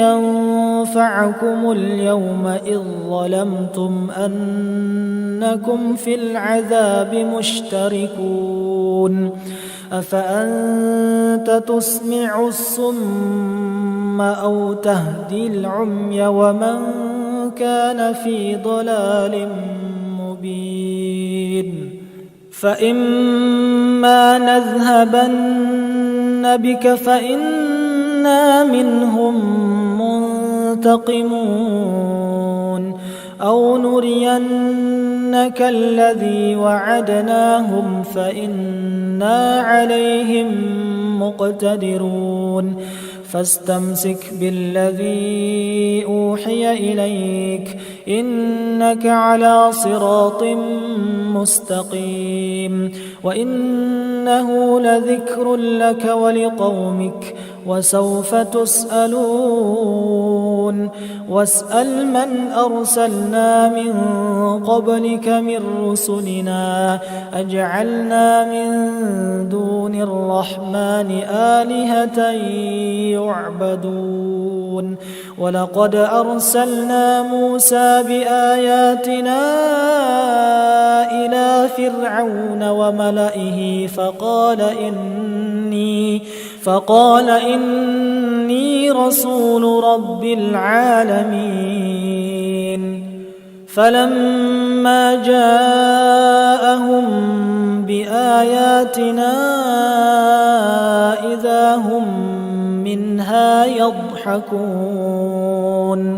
وما نريهم من آية إلا هي أكبر من أختها وأخذناهم بالعذاب لعلهم يرجعون وقالوا يا أيها الساحر ادع لنا ربك بما عهد عندك إننا لمهتدون فلما كشفنا عنهم العذاب إذا هم ينكثون ونادى فرعون في قومه قال يا قوم أليس لي ملك مصر وهذه الأنهار تجري من تحتي أفلا تبصرون أم أنا خير من هذا الذي هو مهين ولا يكاد يبين فلولا ألقي عليه أسورة من ذهب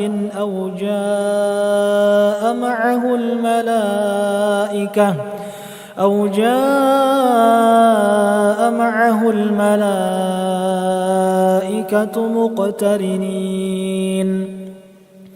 فاستخف قومه فأطاعوه إنهم كانوا قوما فاسقين فلما آسفونا انتقمنا منهم فأغرقناهم أجمعين فجعلناهم سلفا ومثلا للآخرين ولما ضرب ابن مريم مثلا إذا قومك منه يصدون وقالوا أآلهتنا خير أم هو ما ضربوه لك إلا جدلا بل هم قوم خصمون إن هو إلا عبد أنعمنا عليه وجعلناه مثلا لبني إسرائيل ولو نشاء لجعلنا منكم ملائكة في الأرض يخلفون وإنه لعلم للساعة فلا تمترن بها واتبعون هذا صراط مستقيم ولا يصدنكم الشيطان إنه لكم عدو مبين ولما جاء عيسى بالبينات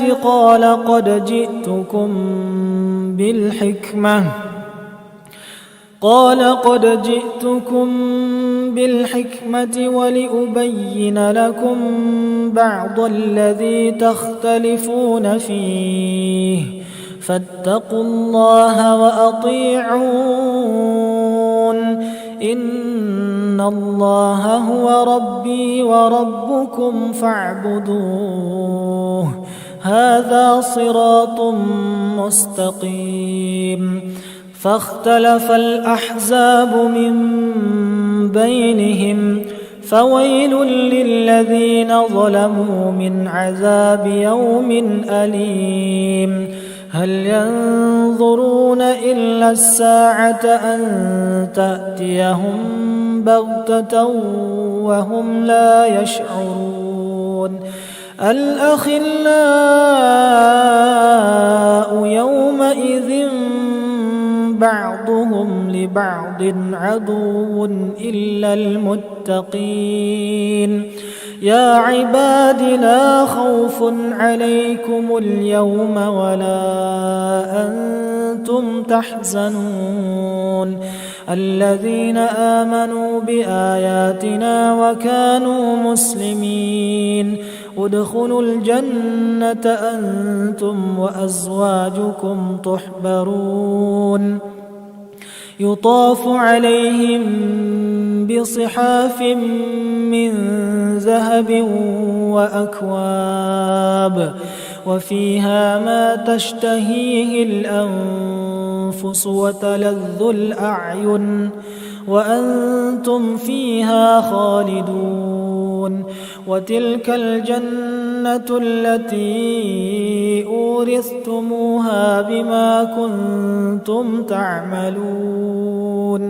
لكم فيها فاكهة كثيرة منها تأكلون إن المجرمين في عذاب جهنم خالدون لا يفتر عنهم وهم فيه مبلسون وما ظلمناهم ولكن كانوا هم الظالمين ونادوا يا مالك ليقض علينا ربك قال إنكم ماكثون لقد جئناكم بالحق ولكن أكثركم للحق كارهون أم أبرموا أمرا فإنا مبرمون أم يحسبون أنا لا نسمع سرهم ونجواهم بلى ورسلنا لديهم يكتبون قل إن كان للرحمن ولد فأنا أول العابدين سبحان رب السماوات والأرض رب العرش عما يصفون فذرهم يخوضوا ويلعبوا حتى يلاقوا يومهم الذي يوعدون وهو الذي في السماء إله وفي الأرض إله وهو الحكيم العليم وتبارك الذي له ملك السماوات والأرض وما بينهما وعنده علم الساعة وإليه ترجعون ولا يملك الذين يدعون من دونه الشفاعة إلا من شهد بالحق وهم يعلمون ولئن سألتهم من خلقهم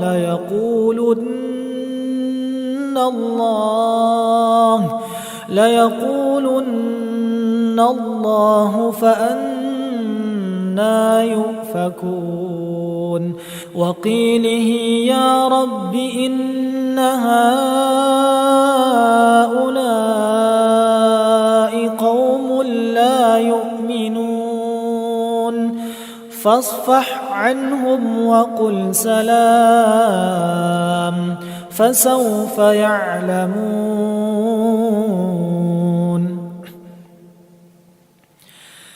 بسم الله الرحمن الرحيم. حميم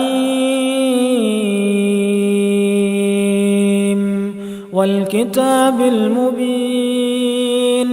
إنا أنزلناه في ليلة مباركة إنا كنا منذرين. إنا أنزلناه في ليلة مباركة إنا كنا منذرين. فيها يفرق كل أمر حكيم أمرا من عندنا إنا كنا مرسلين. رحمة من ربك إنه هو السميع العليم. رب السماوات والأرض وما بينهما إن كنتم موقنين. لا إله إلا هو يحيي ويميت. ربكم ورب آبائكم الأولين بل هم في شك يلعبون. تأتي السماء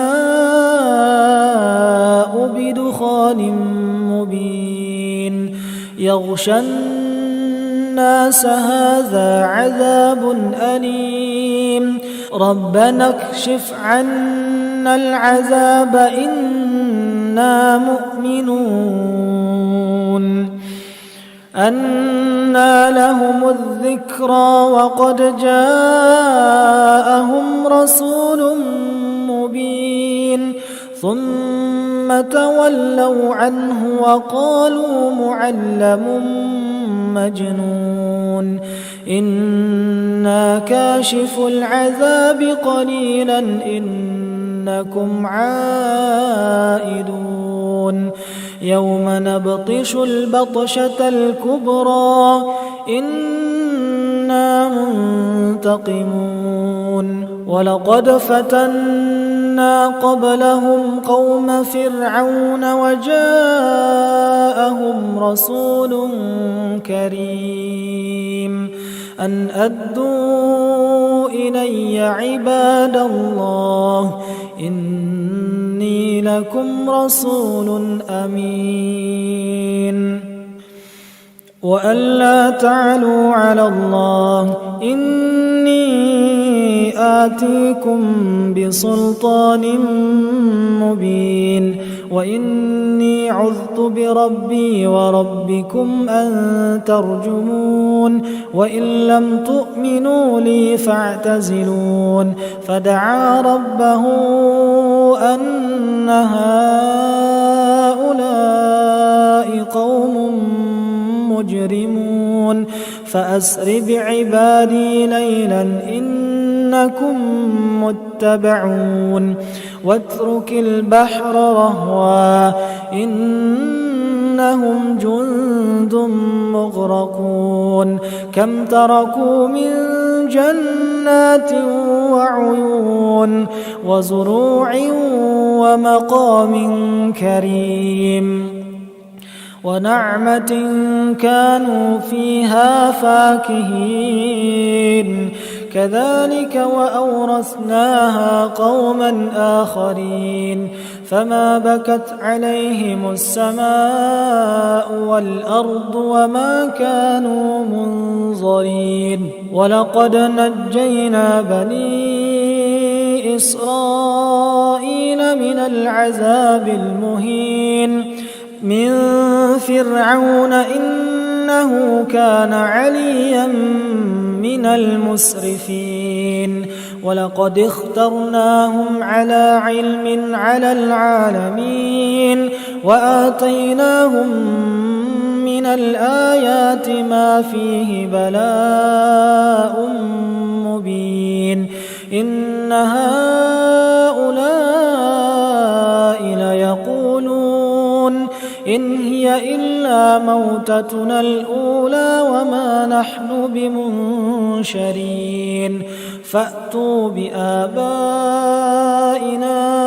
إن كنتم صادقين أهم خير أم قوم تبع والذين من قبلهم أهلكناهم إنهم كانوا مجرمين وما خلقنا السماوات والأرض وما بينهما لاعبين ما خلقناهما إلا بالحق ولكن أكثرهم لا يعلمون إن يوم الفصل ميقاتهم أجمعين يوم لا يغني مولى عن مولى شيئا ولا هم ينصرون إلا من رحم الله إنه هو العزيز الرحيم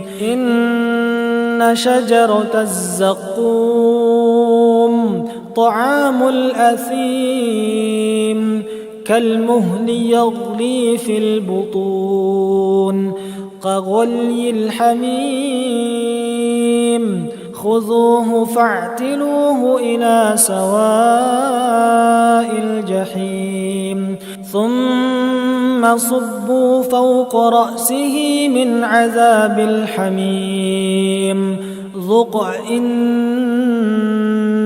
أنت العزيز الكريم إن هذا ما كنتم به تمترون إن المتقين في مقام أمين في جنات وعيون يلبسون من سندس واستبرق متقابلين كذلك وزوجناهم بحور عين يدعون فيها بكل فاكهة آمنين لا يذوقون فيها الموت إلا الموتة الأولى ووقاهم عذاب الجحيم فضلا من ربك ذلك هو الفوز العظيم فإنما يسرناه بلسانك لعلهم يتذكرون فارتقب إنهم مرتقبون بسم الله الرحمن الرحيم حميم تنزيل الكتاب من الله العزيز الحكيم إن في السماوات والأرض لآيات للمؤمنين وفي خلقكم وما يبث من دابة آيات لقوم يوقنون واختلاف الليل والنهار وما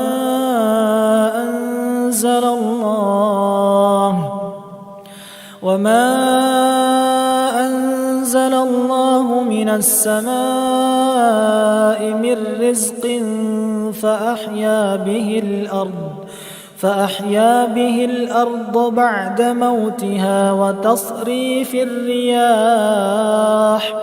وتصريف الرياح آيات لقوم يعقلون تلك آيات الله نتلوها عليك بالحق فبأي حديث بعد الله وآياته يؤمنون ويل لكل أفاك أثيم يسمع آيات الله تتلى عليه ثم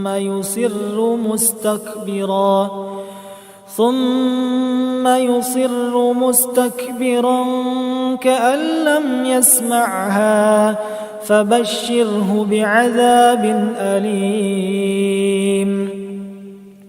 وإذا علم من آياتنا شيئا اتخذها هزوا أولئك لهم عذاب مهين من ورائهم جهنم ولا يغني عنهم ما كسبوا شيئا ولا ما اتخذوا من دون الله أولياء ولهم عذاب عظيم. هذا هدى والذين كفروا بآيات ربهم لهم عذاب من رجز أليم. الله الذي سخر لكم البحر لتجري الفلك فيه بأمره ولتبتغوا من فضله ولعلكم تشكرون. وسخر لكم ما في السماوات وما في الأرض جميعا منه إن في ذلك لآيات لقوم يتفكرون. قل للذين آمنوا يغفروا للذين لا يرجون أيام الله ليجزي قوما بما كانوا يكسبون. من عمل صالحا فلنفسه ومن أساء فعليها ثم إلى ربكم ترجعون. ولقد آتينا بني إسرائيل الكتاب والحكم والنبوة ورزقناهم من الطيبات وفضلناهم على العالمين وآتيناهم بينات من الأمر فما اختلفوا إلا من بعد ما جاءهم العلم بغيا بينهم إن ربك يقضي بينهم يوم القيامة فيما كانوا فيه يختلفون. ثم جعلناك على شريعة من الأمر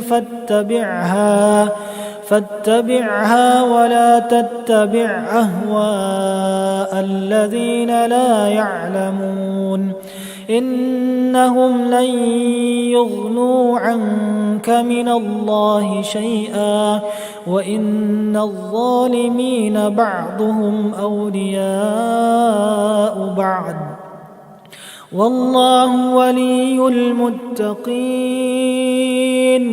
هذا بصائر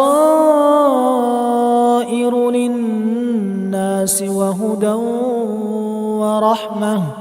ورحمة لقوم يوقنون. أم حسب الذين اجترحوا السيئات أن نجعلهم كالذين آمنوا وعملوا الصالحات سواء محياهم ومماتهم ساء ما يحكمون. وخلق الله السماوات والأرض بالحق ولتجزى كل نفس بما كسبت وهم لا يظلمون. أفرأي من اتخذ إلهه هواه وأضله الله على علم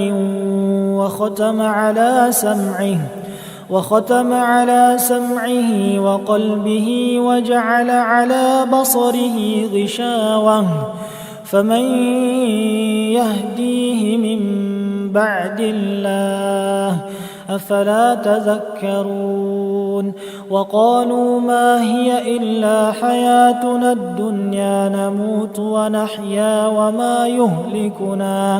وما يهلكنا إلا الدهر وما لهم بذلك من علم إن هم إلا يظنون وإذا تتلى عليهم آياتنا بينات ما كان حجتهم إلا أن قالوا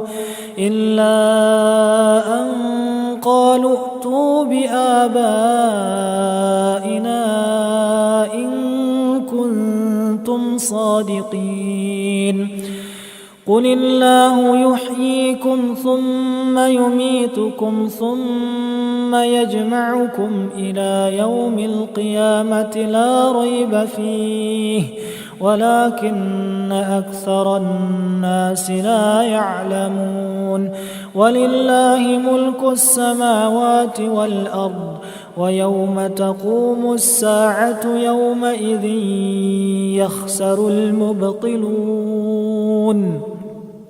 وترى كل أمة جاثية كل أمة تدعى إلى كتابها اليوم تجزون ما كنتم تعملون هذا كتابنا ينطق عليكم بالحق إنا كنا نستنسخ ما كنتم تعملون فأما الذين آمنوا وعملوا الصالحات فيدخلهم ربهم في رحمته ذلك هو الفوز المبين وأما الذين كفروا أفلم تكن آياتي تتلى عليكم فاستكبرتم وكنتم قوما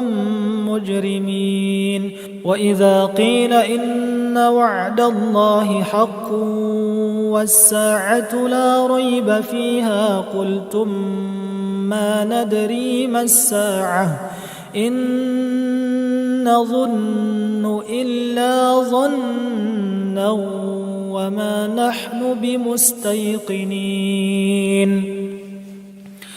وبدا لهم سيئات ما عملوا وحاق بهم ما كانوا به يستهزئون وقيل اليوم ننساكم كما نسيتم لقاء يومكم هذا ومأواكم النار وما لكم من ناصرين ذلكم بأنكم اتخذتم آيات الله هزوا وغرتكم الحياة الدنيا فاليوم لا يخرجون منها ولا هم يستعتبون فلله الحمد رب السماوات ورب الأرض رب العالمين وله الكبرياء في السماوات والأرض وهو العزيز الحكيم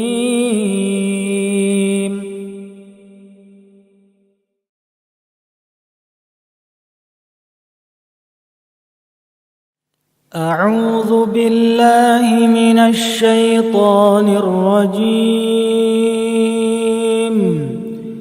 إليه يرد علم الساعة وما تخرج من ثمرات من أكمامها وما تحمل من أنثى ولا تضع إلا بعلمه ويوم يناديهم أين شركائي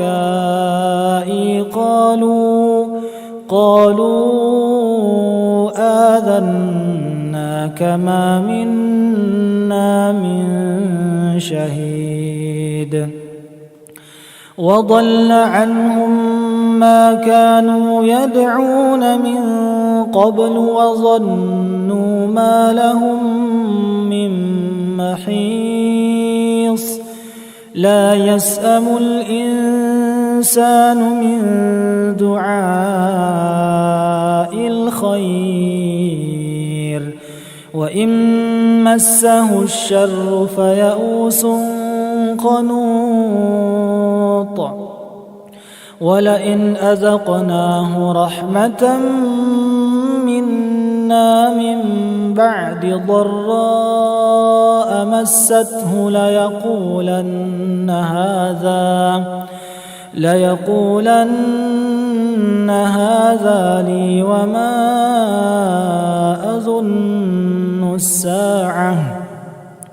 وما أظن الساعة قائمة ولئن رجعت إلى ربي إن لي عنده للحسنى فلننبئن الذين كفروا بما عملوا ولنذيقنهم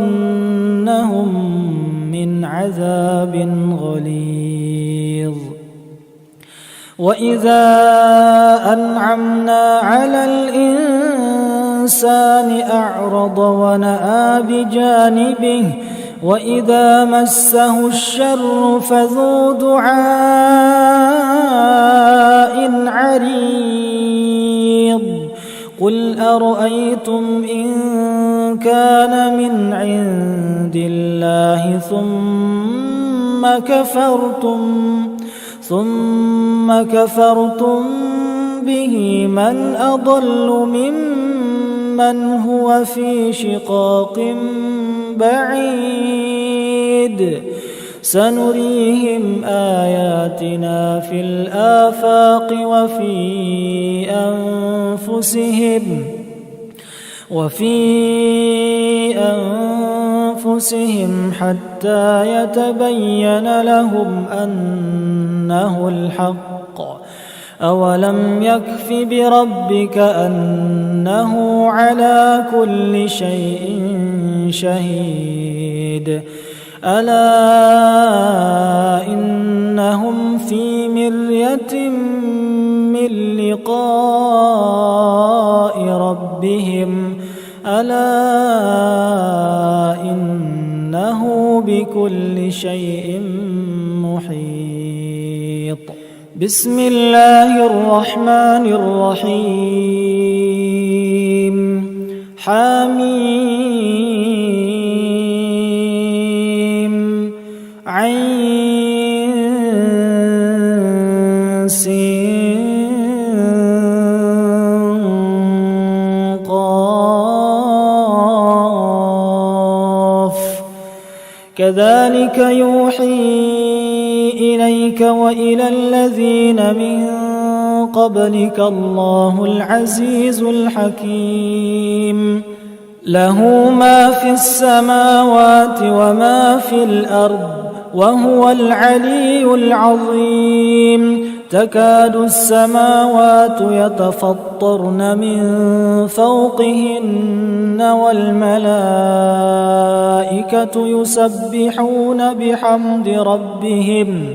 يسبحون بحمد ربهم ويستغفرون لمن في الأرض ألا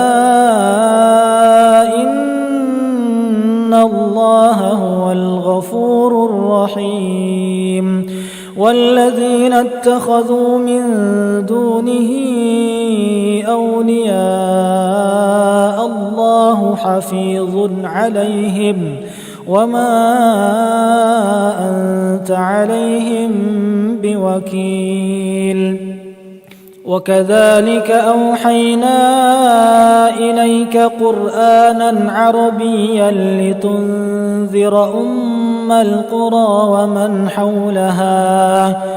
ومن حولها وتنذر يوم الجمع لا ريب فيه فريق في الجنة وفريق في السعير ولو شاء الله لجعلهم أمة واحدة ولكن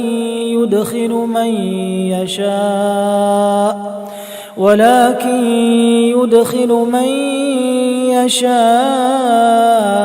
في رحمته والظالمون ما لهم من ولي ولا نصير أم اتخذوا من دونه أولياء فالله هو الولي وهو يحيي الموتى وهو على كل شيء قدير وما اختلفتم فيه من شيء فحكمه إلى الله ذلكم الله ربي عليه توكلت وإليه أنيب فاطر السماوات والأرض جعل لكم من أنفسكم أزواجا ومن الأنعام أزواجا يذرأكم فيه ليس كمثله شيء وهو السميع البصير له مقاليد السماوات والأرض يبسط الرزق لمن يشاء ويقدر إنه بكل شيء عليم شرع لكم من الدين ما وصى به نوحا والذي أوحينا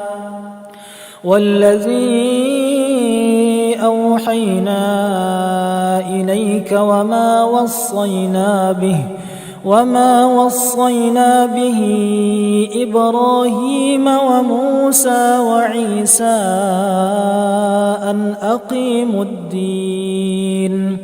أن أقيموا الدين ولا تتفرقوا فيه كبر على المشركين ما تدعوهم إليه الله يجتبي إليه من يشاء ويهدي إليه من ينيب وما تفرقوا إلا من بعد ما جاءهم العلم بغيا بينهم ولولا كلمة سبقت من ربك إلى أجل مسمى لقضي بينهم وإن الذين أورثوا الكتاب من بعدهم لفي شك منه مريب فلذلك فادع واستقم كما أمرت ولا تتبع أهواءهم وقل آمنت بما أنزل الله من كتاب وأمرت لأعدل بينكم الله ربنا وربكم لنا أعمالنا ولكم أعمالكم لا حجة بيننا وبينكم الله يجمع بيننا وإليه المصير والذين يحاجون في الله من بعد ما استجيب له حجتهم داحضة عند ربهم وعليهم غضب ولهم عذاب شديد الله الذي أنزل الكتاب بالحق والميزان وما يدريك لعل الساعة قريب يستعجل بها الذين لا يؤمنون بها والذين آمنوا مشفقون مشفقين منها ويعلمون أنها الحق. ألا إن الذين يمارون في الساعة لفي ضلال بعيد. الله لطيف بعباده يرزق من يشاء وهو القوي العزيز. من كان يريد حرث الآخرة نزد له في حرثه ومن كان يريد حرث الدنيا نؤته منها وما له في الآخرة من نصيب. أم لهم شركاء شرعوا لهم من الدين ما لم يأذن به الله ولولا كلمة الفصل لقضي بينهم وإن الظالمين لهم عذاب أليم. ترى الظالمين مشفقين مما كسبوا وهو واقع بهم والذين آمنوا وعملوا الصالحات في روضات الجنات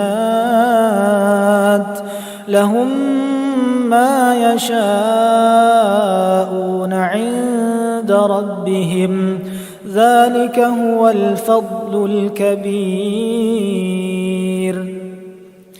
ذلك الذي يبشر الله عباده الذين آمنوا وعملوا الصالحات. قل لا أسألكم عليه أجرا إلا المودة في القربى ومن يقترف حسنة نزد له فيها حسنا إن الله غفور شكور. أم يقولون افترى على الله كذبا فإن يشأ الله يختم على قلبك ويمحو الله الباطل ويحق الحق بكلماته إنه عليم بذات الصدور. وهو الذي يقبل التوبة عن عباده ويعفو عن السيئات ويعلم ما تفعلون ويستجيب الذين آمنوا وعملوا الصالحات ويزيدهم من فضله والكافرون لهم عذاب شديد. ولو بسط الله الرزق لعباده لبغوا في الأرض ولكن ينزل بقدر ما يشاء إنه بعباده خبير بصير. وهو الذي ينزل الغيث من بعد ما قنطوا وينشر رحمته وهو الولي الحميد. ومن آياته خلق السماوات والأرض وما بث فيهما من دابة وهو على جمعهم إذا يشاء قدير. وما أصابكم من مصيبة فبما كسبت أيديكم ويعفو عن كثير. وما أنتم بمعجزين في الأرض وما لكم من دون الله من ولي ولا نصير. ومن آياته الجوار في البحر كالأعلام إن يشأ يسكن الريح فيظللن رواكد على ظهره إن في ذلك لآيات لكل صبار شكور أو يوبقهن بما كسبوا ويعفو عن كثير ويعلم الذين يجادلون في آياتنا ما لهم من محيص فما أوتيتم من شيء فمتاع الحياة الدنيا وما عند الله خير وأبقى للذين آمنوا وعلى ربهم يتوكلون والذين يجتنبون كبائر الإثم والفواحش وإذا ما غضبوا هم يغفرون والذين استجابوا لربهم وأقاموا الصلاة وأمرهم شورى بينهم ومما رزقناهم ينفقون والذين إذا أصابهم البغي هم ينتصرون وجزاء سيئة سيئة مثلها فمن عفا وأصلح فأجره على الله إنه لا يحب الظالمين ولمن انتصر بعد ظلمه فأولئك ما عليهم من سبيل إنما السبيل على الذين يظلمون الناس ويبغون في الأرض بغير الحق أولئك لهم عذاب أليم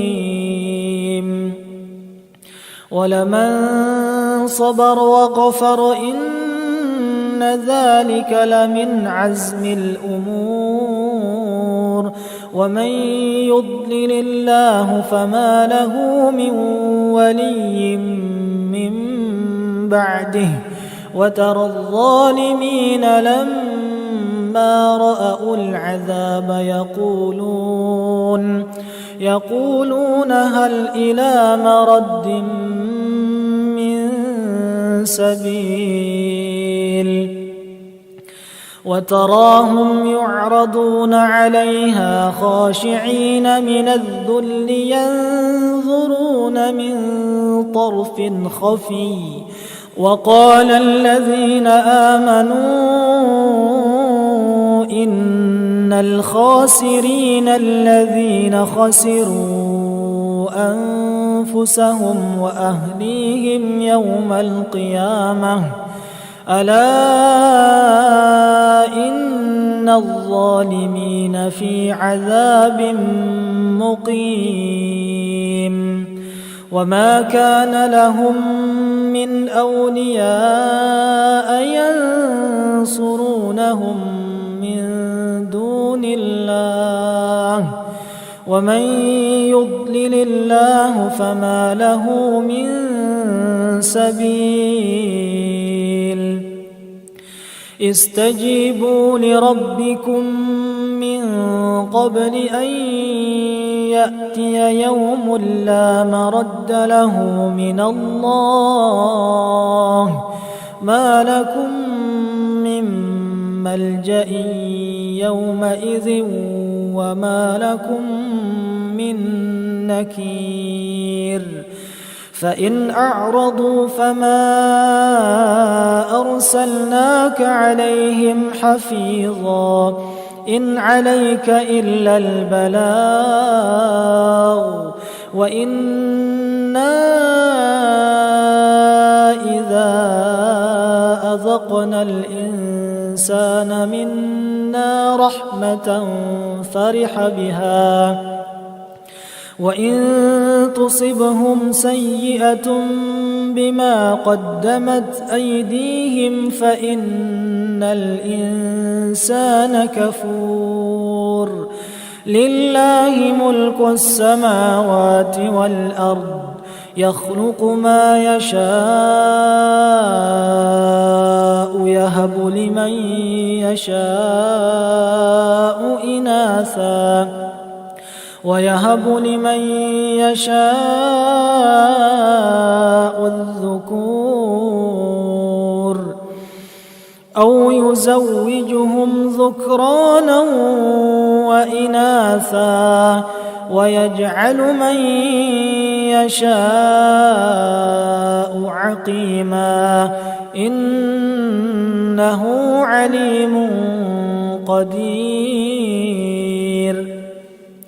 وما كان لبشر أن يكلمه الله إلا وحيا أو من وراء حجاب أو يرسل رسولا فيوحي بإذنه ما يشاء إنه علي حكيم وكذلك أوحينا إليك روحا من أمرنا ما كنت تدري ما الكتاب ولا الإيمان ولكن جعلناه نورا نهدي به من نشاء من عبادنا وإنك لتهدي إلى صراط مستقيم صراط الله الذي له ما في السماوات وما في الأرض ألا إلى الله تصير الأمور بسم الله الرحمن الرحيم حميم والكتاب المبين إنا جعلناه قرآنا عربيا لعلكم تعقلون وإنه في أم الكتاب لدينا لعلي حكيم أفنضرب عنكم الذكر صفحا أن كنتم قوما مسرفين وكم أرسلنا من نبي في الأولين وما يأتيهم من نبي إلا كانوا به يستهزئون فأهلكنا أشد منهم بطشا ومضى مثل الأولين ولئن سألتهم من خلق السماوات والأرض ليقولن خلقهن العزيز العليم الذي جعل لكم الأرض مهدا وجعل لكم فيها سبلا لعلكم تهتدون والذي نزل من السماء ماء بقدر فأنشرنا به بلدة ميتا كذلك تخرجون والذي خلق الأزواج كلها وجعل لكم من الفلك والأنعام ما تركبون لتستووا على ظهوره ثم تذكروا نعمة ربكم إذا استويتم عليه وتقولوا سبحان الذي سخر لنا هذا وما كنا له مقرنين وإنا إلى ربنا لمنقلبون وجعلوا له من عباده جزءا إن الإنسان لكفور مبين أم اتخذ مما يخلق بنات وأصفاكم بالبنين وإذا بشر أحدهم بما ضرب للرحمن مثلا ظل وجهه مسودا وهو كظيم أومن ينشأ في الحلية وهو في الخصام غير مبين وجعلوا الملائكة الذين هم عباد الرحمن إناثا أشهدوا خلقهم ستكتب شهادتهم ويسألون وقالوا لو شاء الرحمن ما عبدناهم ما لهم بذلك من علم إن هم إلا يخرصون أم آتيناهم كتابا من قبله فهم به مستمسكون بل قالوا إنا وجدنا آباءنا على أمة وإنا على آثارهم مهتدون وكذلك ما أرسلنا من قبلك في قرية من نذير إلا قال مترفوها إنا وجدنا آباءنا على أمة وإنا على آثارهم مقتدون قال أولو جئتكم بأهدى مما وجدتم عليه آباءكم قالوا إنا بما أرسلتم به كافرون فانتقمنا منهم فانظر كيف كان عاقبة المكذبين وإذ قال إبراهيم لأبيه وقومه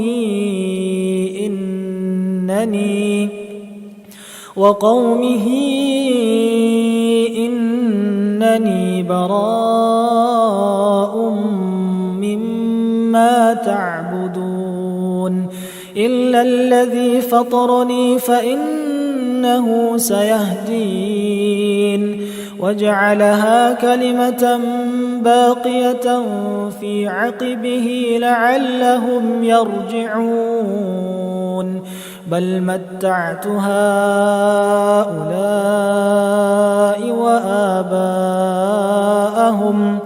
وآباءهم حتى جاءهم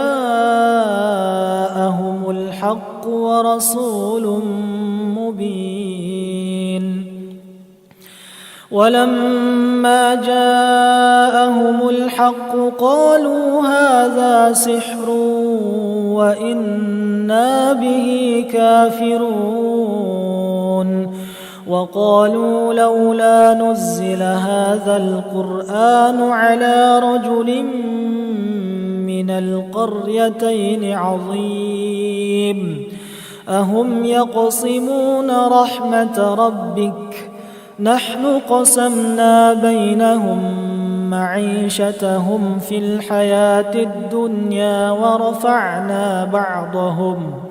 ورفعنا بعضهم فوق بعض درجات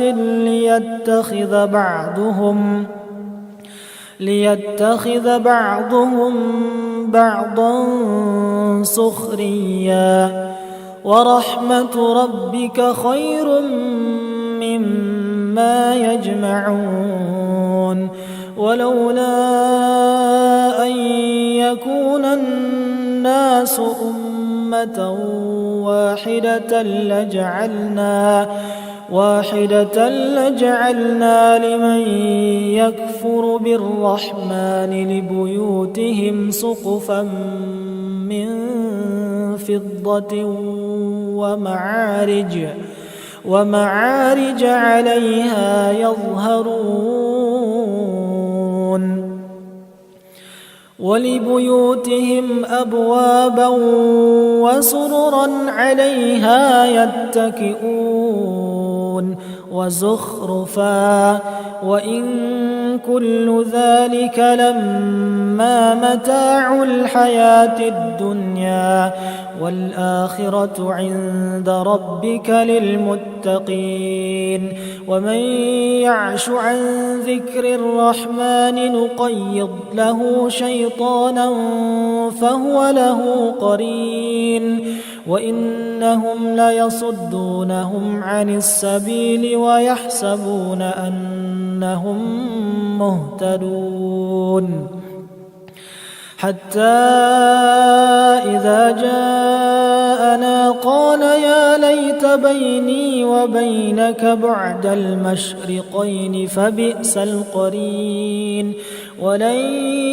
ينفعكم اليوم إذ ظلمتم أنكم في العذاب مشتركون أفأنت تسمع الصم أو تهدي العمي ومن كان في ضلال مبين فإما نذهبن بك فإنا منهم منتقمون أو نرينك الذي وعدناهم فإنا عليهم مقتدرون فاستمسك بالذي أوحي إليك إنك على صراط مستقيم وإنه لذكر لك ولقومك وسوف تسألون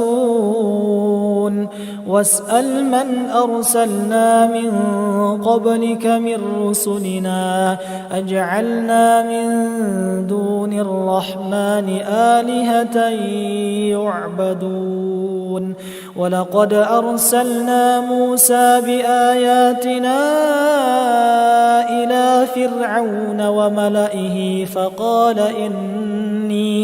فقال إني رسول رب العالمين فلما جاءهم بآياتنا إذا هم منها يضحكون وما نريهم من آية إلا هي أكبر من أختها وأخذناهم بالعذاب لعلهم يرجعون وقالوا يا أيها الساحر ادع لنا ربك بما عهد عندك إننا لمهتدون فلما كشفنا عنهم العذاب إذا هم ينكثون ونادى فرعون في قومه قال يا قوم أليس لي ملك مصر وهذه الأنهار تجري من تحتي أفلا تبصرون أم أنا خير من هذا الذي هو مهين ولا يكاد يبين فلولا ألقي عليه أسورة من ذهب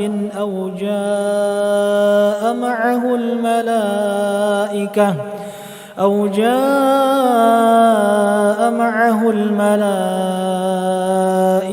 مقترنين فاستخف قومه فأطاعوه إنهم كانوا قوما فاسقين فلما آسفونا انتقمنا منهم فأغرقناهم أجمعين فجعلناهم سلفا ومثلا للآخرين ولما ضرب ابن مريم مثلا إذا قومك منه يصدون وقالوا أآلهتنا خير أم هو ما ضربوه لك إلا جدلا بل هم قوم خصمون إن هو إلا عبد أنعمنا عليه وجعلناه مثلا لبني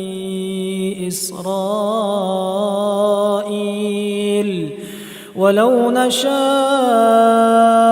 لجعلنا منكم ملائكة في الأرض يخلفون وإنه لعلم للساعة فلا تمترن بها واتبعون هذا صراط مستقيم ولا يصدنكم الشيطان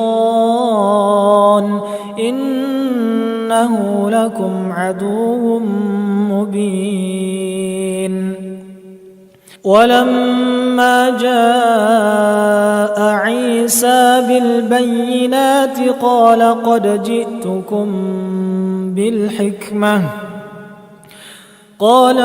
جئتكم بالحكمة ولأبين لكم بعض الذي تختلفون فيه فاتقوا الله وأطيعون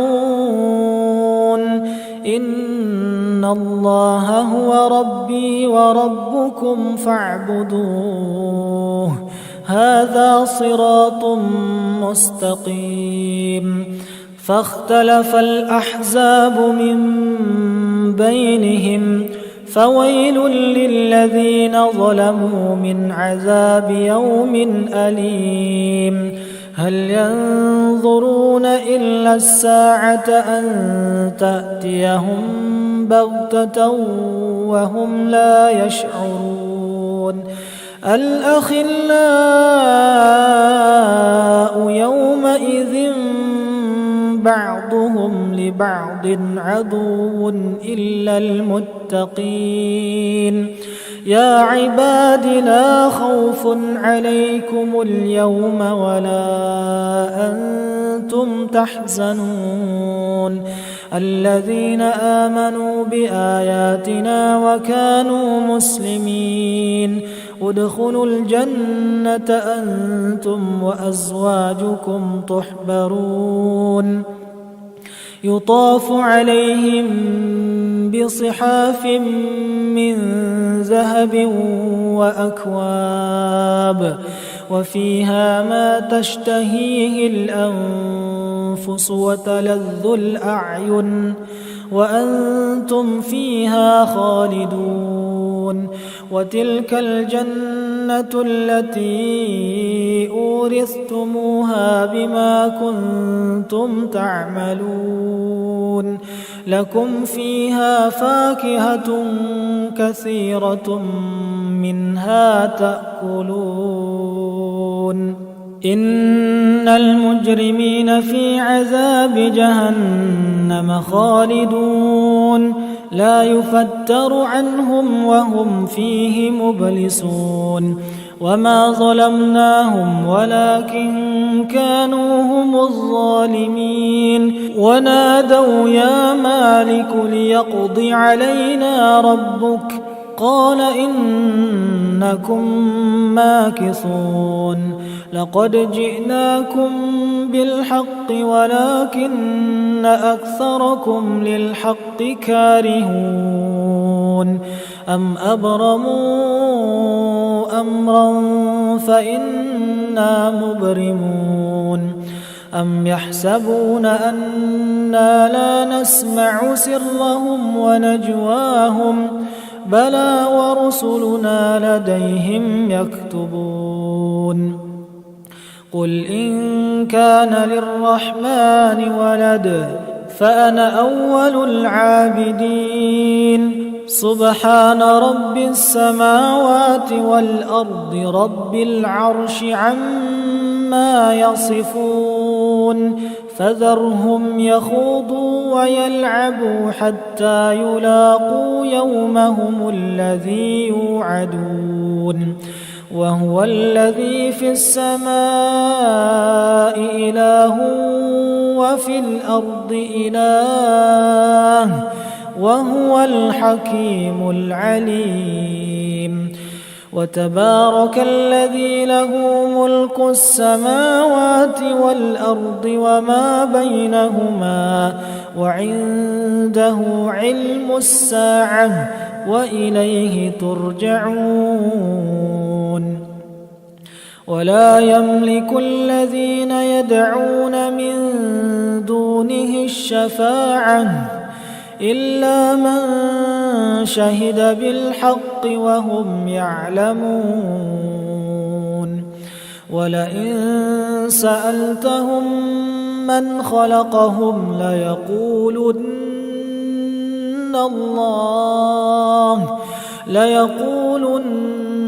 الله فأنى يؤفكون وقيله يا رب إن هؤلاء قوم لا يؤمنون فاصفح عنهم وقل سلام فسوف يعلمون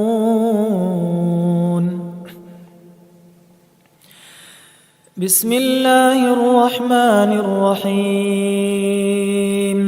حميم والكتاب المبين إنا أنزلناه في ليلة مباركة إنا كنا منذرين إنا أنزلناه في ليلة مباركة إنا كنا منذرين فيها يفرق كل أمر حكيم أمرا من عندنا إنا كنا مرسلين رحمة من ربك إنه هو السميع العليم رب السماوات والأرض وما بينهما إن كنتم موقنين لا إله إلا هو يحيي ويميت ربكم ورب آبائكم الأولين بل هم في شك يلعبون فارتقب يوم تأتي السماء بدخان مبين يغشى الناس هذا عذاب أليم ربنا اكشف عنا العذاب إنا مؤمنون أنى لهم الذكرى وقد جاءهم رسول مبين ثم تولوا عنه وقالوا معلم مجنون إنا كاشف العذاب قليلا إنكم عائدون يوم نبطش البطشة الكبرى إنا منتقمون ولقد فتنا قبلهم قوم فرعون وجاءهم رسول كريم أن أدوا إلي عباد الله إني لكم رسول أمين وألا تعلوا على الله إني آتيكم بسلطان مبين وإني عذت بربي وربكم أن ترجمون وإن لم تؤمنوا لي فاعتزلون فدعا ربه أن هؤلاء قوم مجرمون فأسر بعبادي ليلا إنكم متبعون واترك البحر رهوا إنهم جند مغرقون كم تركوا من جنات وعيون وزروع ومقام كريم ونعمة كانوا فيها فاكهين كذلك وأورثناها قوما آخرين فما بكت عليهم السماء والأرض وما كانوا منظرين ولقد نجينا بني إسرائيل من العذاب المهين من فرعون إنه كان عليا من المسرفين ولقد اخترناهم على علم على العالمين وآتيناهم من الآيات ما فيه بلاء مبين إن هؤلاء ليقولون إن هي إلا موتتنا الأولى وما نحن بمنشرين فأتوا بآبائنا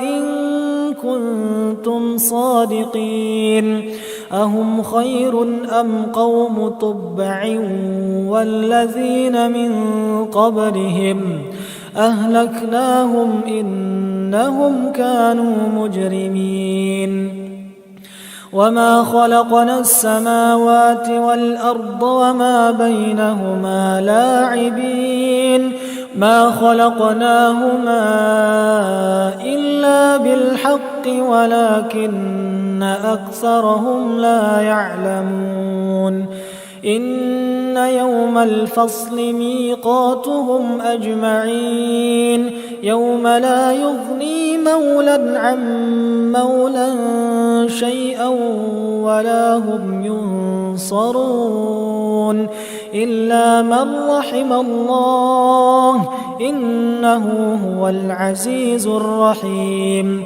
إن شجرة الزقوم طعام الأثيم كالمهل يغلي في البطون كغلي الحميم خذوه فاعتلوه إلى سواء الجحيم ثم ثم صبوا فوق رأسه من عذاب الحميم ذق إنك أنت العزيز الكريم إن هذا ما كنتم به تمترون إن المتقين في مقام أمين في جنات وعيون يلبسون من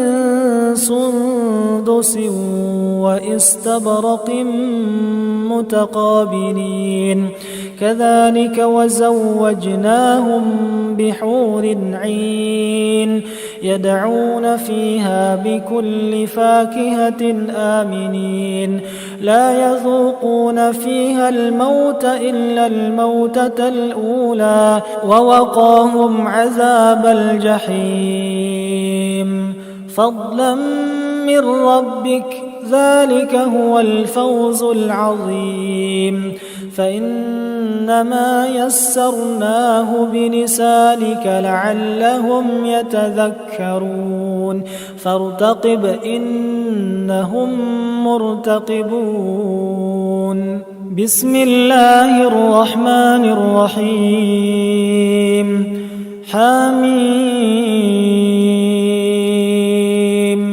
تنزيل الكتاب من الله العزيز الحكيم إن في السماوات والأرض لآيات للمؤمنين وفي خلقكم وما يبث من دابة آيات لقوم يوقنون واختلاف الليل والنهار وما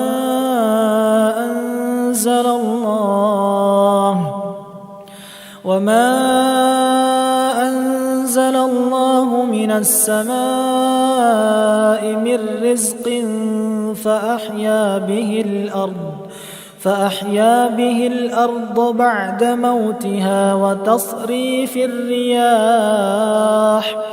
وتصريف الرياح آيات لقوم يعقلون تلك آيات الله نتلوها عليك بالحق فبأي حديث بعد الله وآياته يؤمنون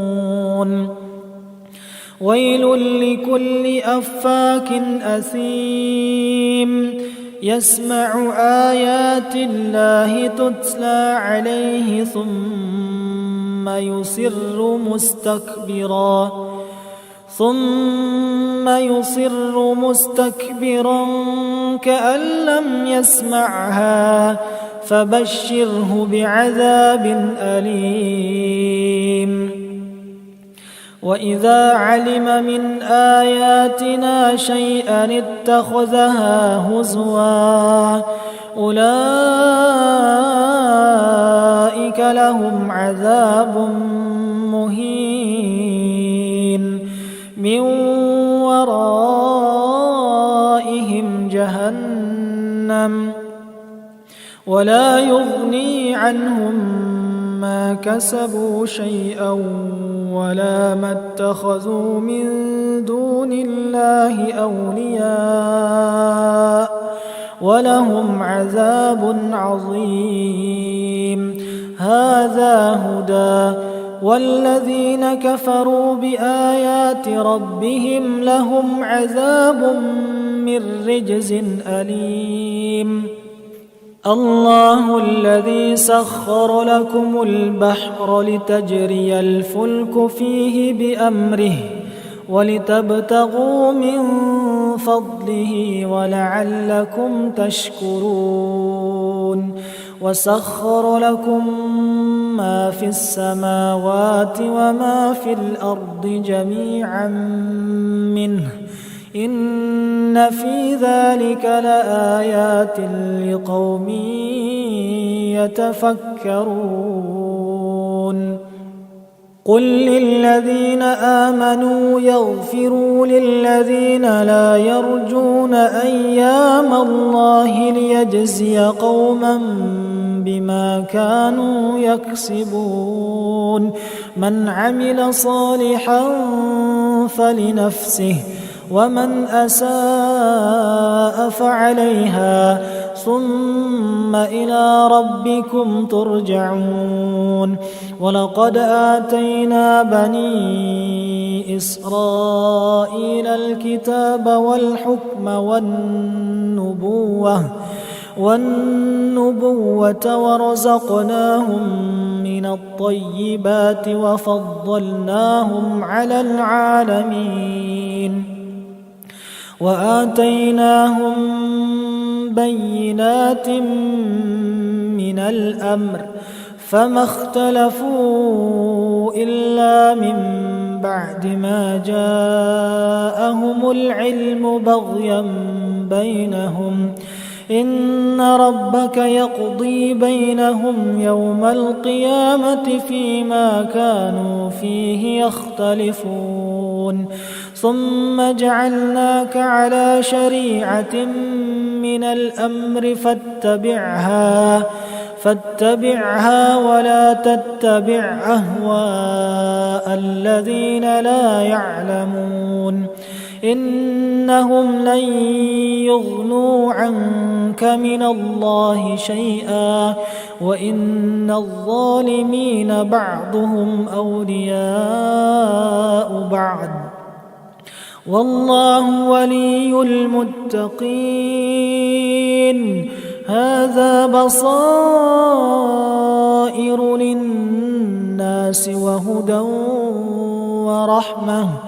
ورحمة لقوم يوقنون أم حسب الذين اجترحوا السيئات أن نجعلهم كالذين آمنوا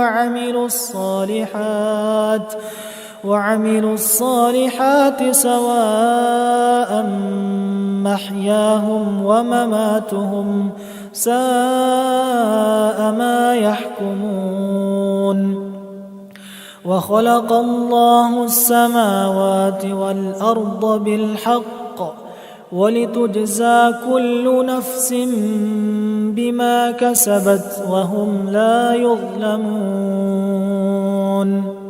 أفرأي من اتخذ إلهه هواه وأضله الله على علم وختم على سمعه وقلبه وجعل على بصره غشاوة فمن يهديه من بعد الله أفلا تذكرون وقالوا ما هي إلا حياتنا الدنيا نموت ونحيا وما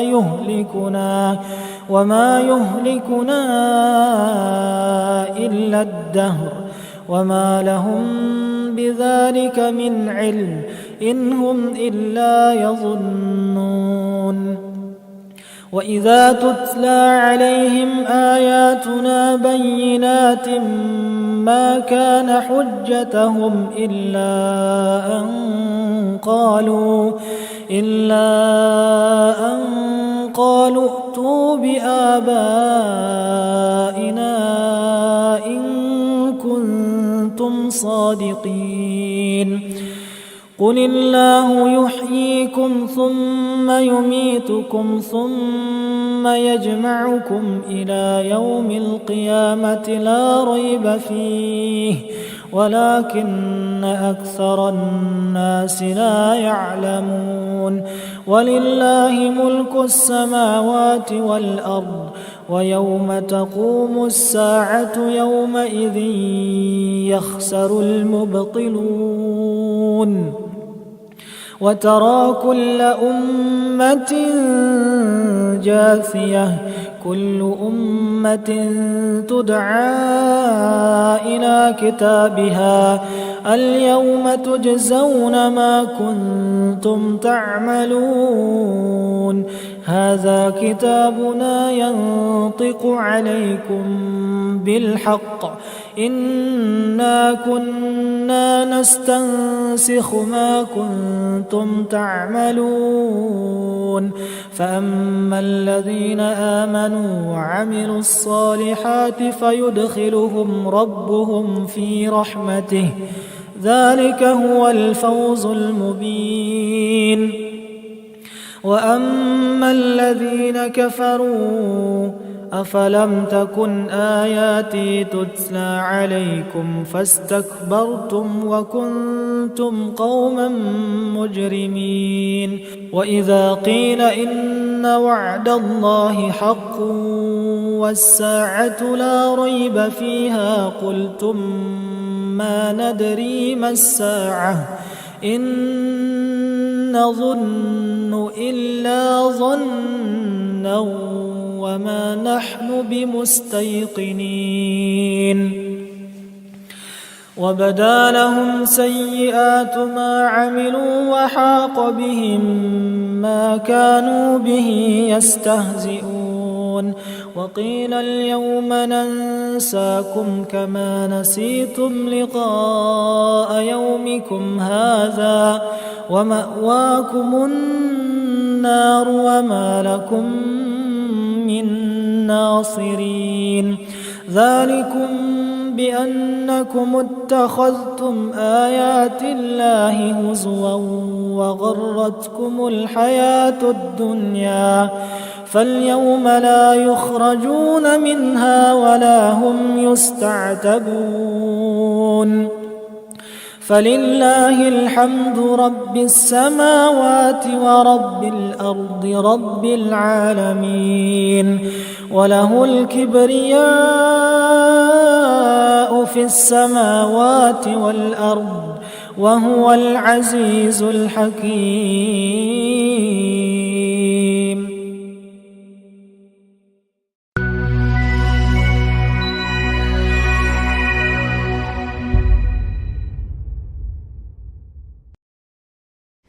Assalamualaikum warahmatullahi wabarakatuh. Alhamdulillah wassalatu wassalamu ala rasulillah wa ba'du.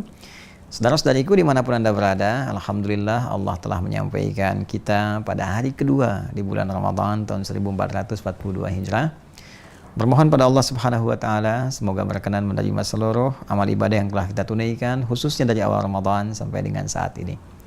Saya sedang mengamati buku catatan penuntut ilmu spesial Ramadan yang untuk tahun 1442 Hijrah.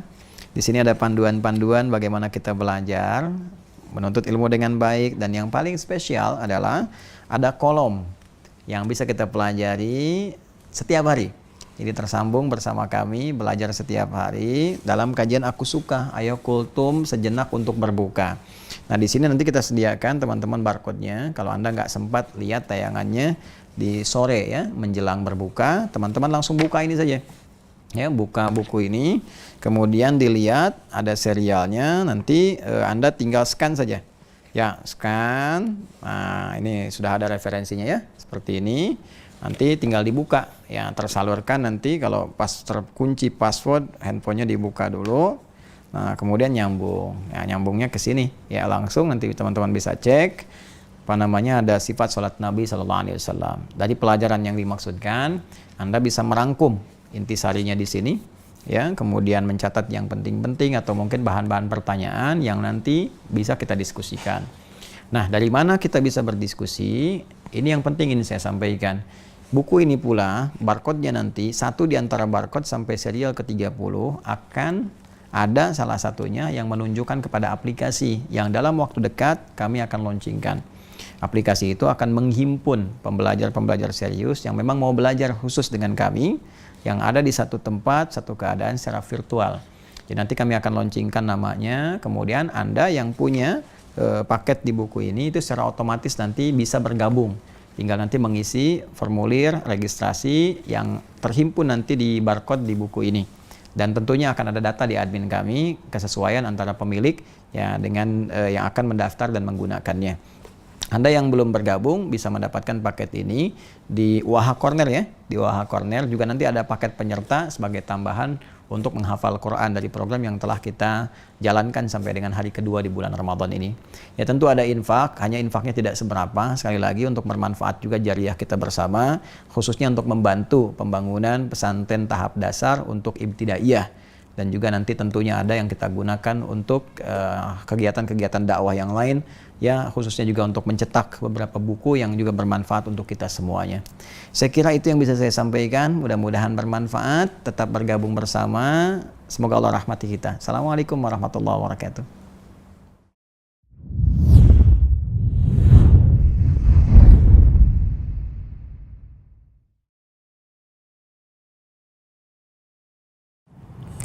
أعوذ بالله من الشيطان الرجيم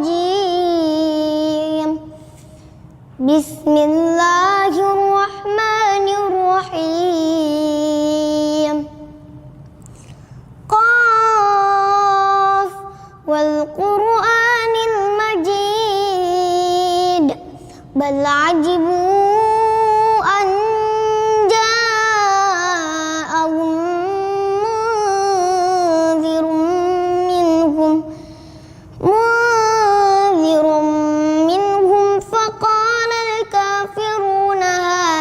شيء عجيب أإذا متنا وكنا ترابا ذلك رجع بعيد قد علمنا ما تنقص الأرض منهم وعندنا كتاب حفيظ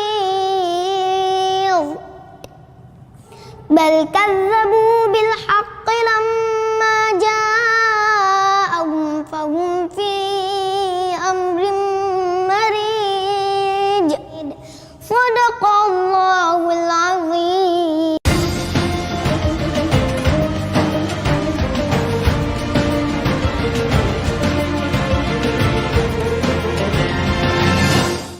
Bismillahirrahmanirrahim. Assalamualaikum warahmatullahi wabarakatuh. Alhamdulillahi wa kafa, wassalatu wassalamu ala rasulillahil mustafa wa ala alihi wa sahbihi wa man wafa wa ba'd. Fa ya ahbaballahi wa rasulihi sallallahu alaihi wasallam, usi nafsi wa iyyakum bitaqwallahi faqad fazal muttaqun fala tamutunna illa wa antum muslimun. Faqala ta'ala ya ayyuhalladzina amanu taqullaha haqqa tuqatih wa la tamutunna illa wa antum muslimun. Saudara-saudariku dimanapun Anda berada, berjumpa kembali dalam program Aku Suka. Ayo kultum sejenak untuk berbuka di hari kedua bulan Ramadan tahun 1442 Hijrah. Perkenankan kami mengawali episode ini dengan bermohon pada Allah Subhanahu wa Ta'ala. Semoga Allah berkenan menerima seluruh amal ibadah yang telah kita tunaikan, khususnya dari awal Ramadan sampai dengan detik ini dengan penerimaan terbaik insyaallah. Teman-teman sekalian, di pertemuan yang lalu kita telah mengawali perjumpaan kita dengan membahas muqaddimah tentang sifat salat Nabi sallallahu alaihi wasallam. Bahasan ini menjadi penting untuk kita tampilkan dalam serial Aku Suka karena salat merupakan bukti penghambaan kita kepada Allah Subhanahu wa taala. Salat adalah parameter keimanan kita di hadapan Allah Subhanahu wa taala. Salat adalah komitmen penghambaan kita untuk menuhankan Allah Subhanahu wa taala. Dan lebih daripada itu, salat pun memiliki keutamaan-keutamaan yang melahirkan maslahat untuk dunia kita dan penentu akhir kebahagiaan saat kita kembali kepada Allah Subhanahu wa taala di yaumil qiyamah. Apa keutamaan-keutamaan dimaksud? Bagaimana cara meraihnya dan bagaimana merasakan makna salat dalam kehidupan kita, ini yang akan kita uraikan pada episode kedua Aku Suka, insyaallah. Baik, kita akan langsung saja membahas tentang keutamaan salat yang sebagian dari itu telah kita uraikan di pertemuan yang lalu. Bila kita turunkan kembali pokok pembahasan kita, ada esensi salat yang telah kita bahas di pertemuan lalu dan kita bisa berikan tanda telah tuntas kita uraikan. Bagi kawan-kawan yang ingin mengaji kembali tentang pembahasan ini, silahkan rujuk pada episode yang pertama. Pun demikian bagi yang telah memiliki paket buku khususnya di penuntut ilmu, catatan penuntut ilmu spesial Ramadan, Anda tinggal scan barcode saja. Aku suka episode pertama, maka Anda akan kembali mengaji ini dan memberikan catatan-catatan yang kiranya bisa Anda simpulkan. Kemudian yang kita akan turunkan dan perdalam saat ini adalah tentang keutamaan salat. Keutamaan salat yang nanti pada puncaknya juga akan terkorelasikan dengan makna salat. Dengan makna salat. Ini yang coba kita akan fokuskan dan mudah-mudahan Allah berikan satu petunjuk kebaikan dan satu taufik yang memudahkan kita untuk menggali dan mengamalkan apa yang kita pelajari insyaallah. Baik, keutamaan salat. Di luar apa yang telah kita uraikan di pertemuan yang lalu, kita akan temukan beberapa keterangan dalam Al-Quranul Karim dan juga hadis-hadis Nabi Muhammad SAW tentang keutamaan salat dan keistimewaan yang sangat dahsyat. Di antaranya, sebagian telah kita uraikan kemarin, salat yang benar dapat merubah perilaku menjadi baik.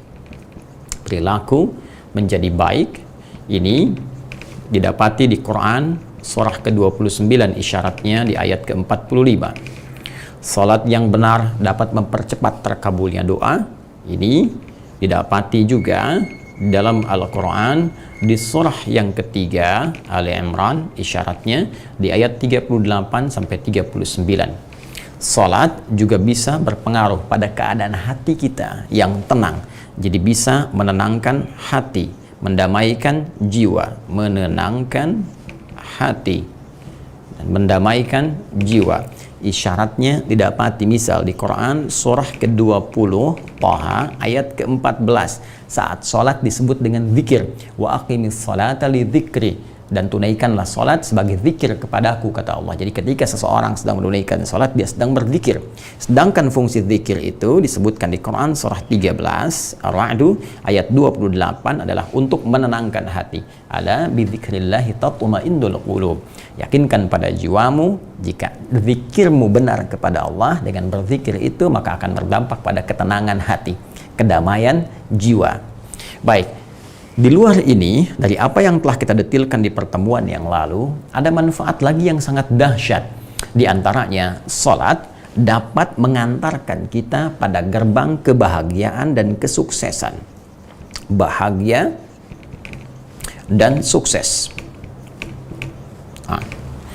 Jadi ada bahagia saja, ada sukses saja, dan ada bahagia serta sukses. Bila konteksnya bahagia saja, maka di dalam diksi bahasa Arab itu cenderung kemudian diungkapkan dengan kata fariha, yafrahu, farhan. Ya, jadi kalau ada yang bernama farhan, farah, nah itu diharapkan hidupnya bahagia. Tapi belum tentu sukses, ya, karena belum tentu kata farah ini mencakup kesuksesan. Ada sukses dan belum tentu mencakup kebahagiaan. Ya, ada yang bahagia tapi secara maknawi belum tentu mencakup kebahagiaan. Nah, itu dinamakan dengan fauz namanya. Faza yafuzu fauzan. Ya, orangnya bisa disebut dengan faiz, faizah, kan? Atau kemudian juga ada sifat mubalaghahnya fauzan, kan? Nah, itu artinya sukses. Ya, jadi orang yang sukses. Kalau ada yang namanya faiz, faizah, fauzan diharapkan sukses dalam hidupnya. Walaupun belum tentu mencakup mana? Bahagia. Nah, sekarang Anda pilih mana? Bahagia tapi tidak sukses atau sukses tapi tidak bahagia? Kaya tapi gelisah atau miskin tapi tenang? pengen dua-duanya ya, kaya dan tenang, bahagia dan sukses. Kalau kita menginginkan keduanya kita raih, bahagia dan sukses, maka katanya berubah, diksinya berganti, ya, menjadi falahun. Ya, falah seperti ini, falahun dari kata falaha yaflahu, ya kan, akar katanya, ya. Seperti ini. Nah, ini sifatnya disebut apa? Falah. Nah, kalau Anda ingin menggenggam, sekali lagi, kalau Anda ingin menggenggam dengan kuat kesuksesan dan kebahagiaan ini dan tidak ingin Anda lepaskan, genggam, tak ingin Anda lepaskan, maka di antara rumusnya dalam bahasa Arab, tambahkan hamzah, harakat fathah di depan katanya. Jadi kalau ini akar katanya, kata kerjanya falaha seperti ini, tambahkan hamzah di depannya seperti ini, harakat fathah. Ya, fathah ini memindahkan dari sini, falaha pindah ke sini. Jadi a begini. Kemudian ini jadi sukun karena ini dipindahkan, asalnya fa gitu kan. Nah, ini pindah ke sini, maka ini menjadi sukun. Demikian. Ya, ini tetap aflaha. Nah, jadi aflaha itu yang menggenggam kebahagiaan dan kesuksesan. Sekali lagi ya, menggenggam kebahagiaan dan kesuksesan. Jadi ketika ada seseorang menginginkan menggenggam kesuksesan, kebahagiaan dan tidak ingin dia lepaskan, maka katanya berubah menjadi aflah. Sekarang buka Quran surah ke-23. Quran surah ke-23 di ayat 1 sampai dengan 2. Nah, perhatikan kalimatnya. Kita temukan satu penyampaian yang sangat tegas, informasi yang singkat, padat, jelas dan tegas dari Allah. Perhatikan kalimatnya. Qad aflahal mu'minun. Qad pakai qad di depannya. Qad harfu tahqiq ya wa taukid, huruf yang menguatkan dan menjamin sesuatu. Ya, kata Allah qad aflaha al mu'minun. Qad aflahal mu'minun. Masya Allah. Ya. Sungguh aku pastikan, aku jamin orang yang beriman, yang benar imannya itu. Orang-orang yang beriman, yang sejati imannya, yang benar imannya. Ini al-mu'minun.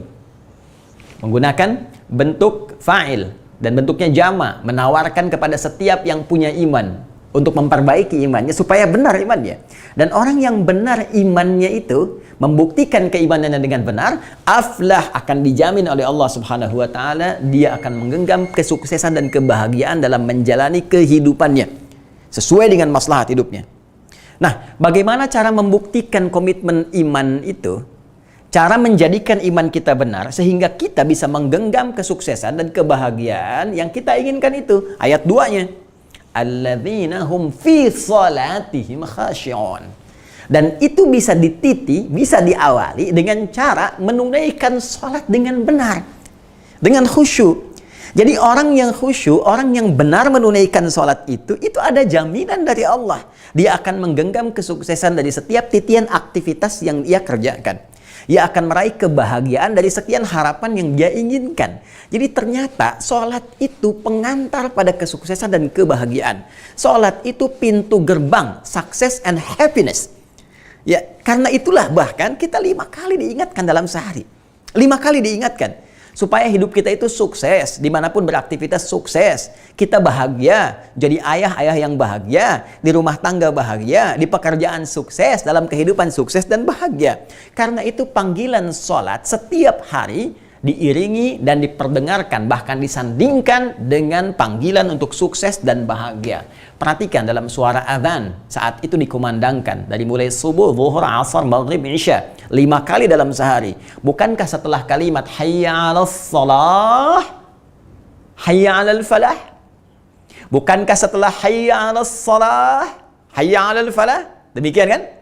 Baik, coba lihat. Hayya 'alas shalah. Ayo salat. Anda bertanya, kenapa sih mesti salat? Kenapa ya Allah kami mesti salat? Dijawab kemudian. Di antara kemuliaannya yang paling kamu harapkan, paling kamu inginkan, hayya 'alal falah.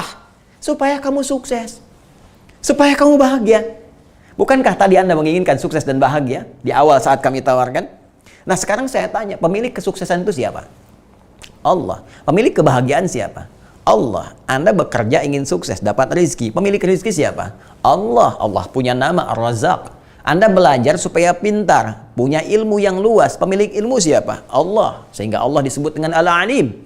Yang punya ilmu Allah, yang punya rezeki Allah, yang punya kesehatan Allah, yang punya segalanya Allah. Anda dipanggil sholat menghadap Allah. Dan dalam sholat itu Anda minta apa yang Anda harapkan. Karena itu kalau Anda benar memohonnya, bukankah jelas Allah sampaikan?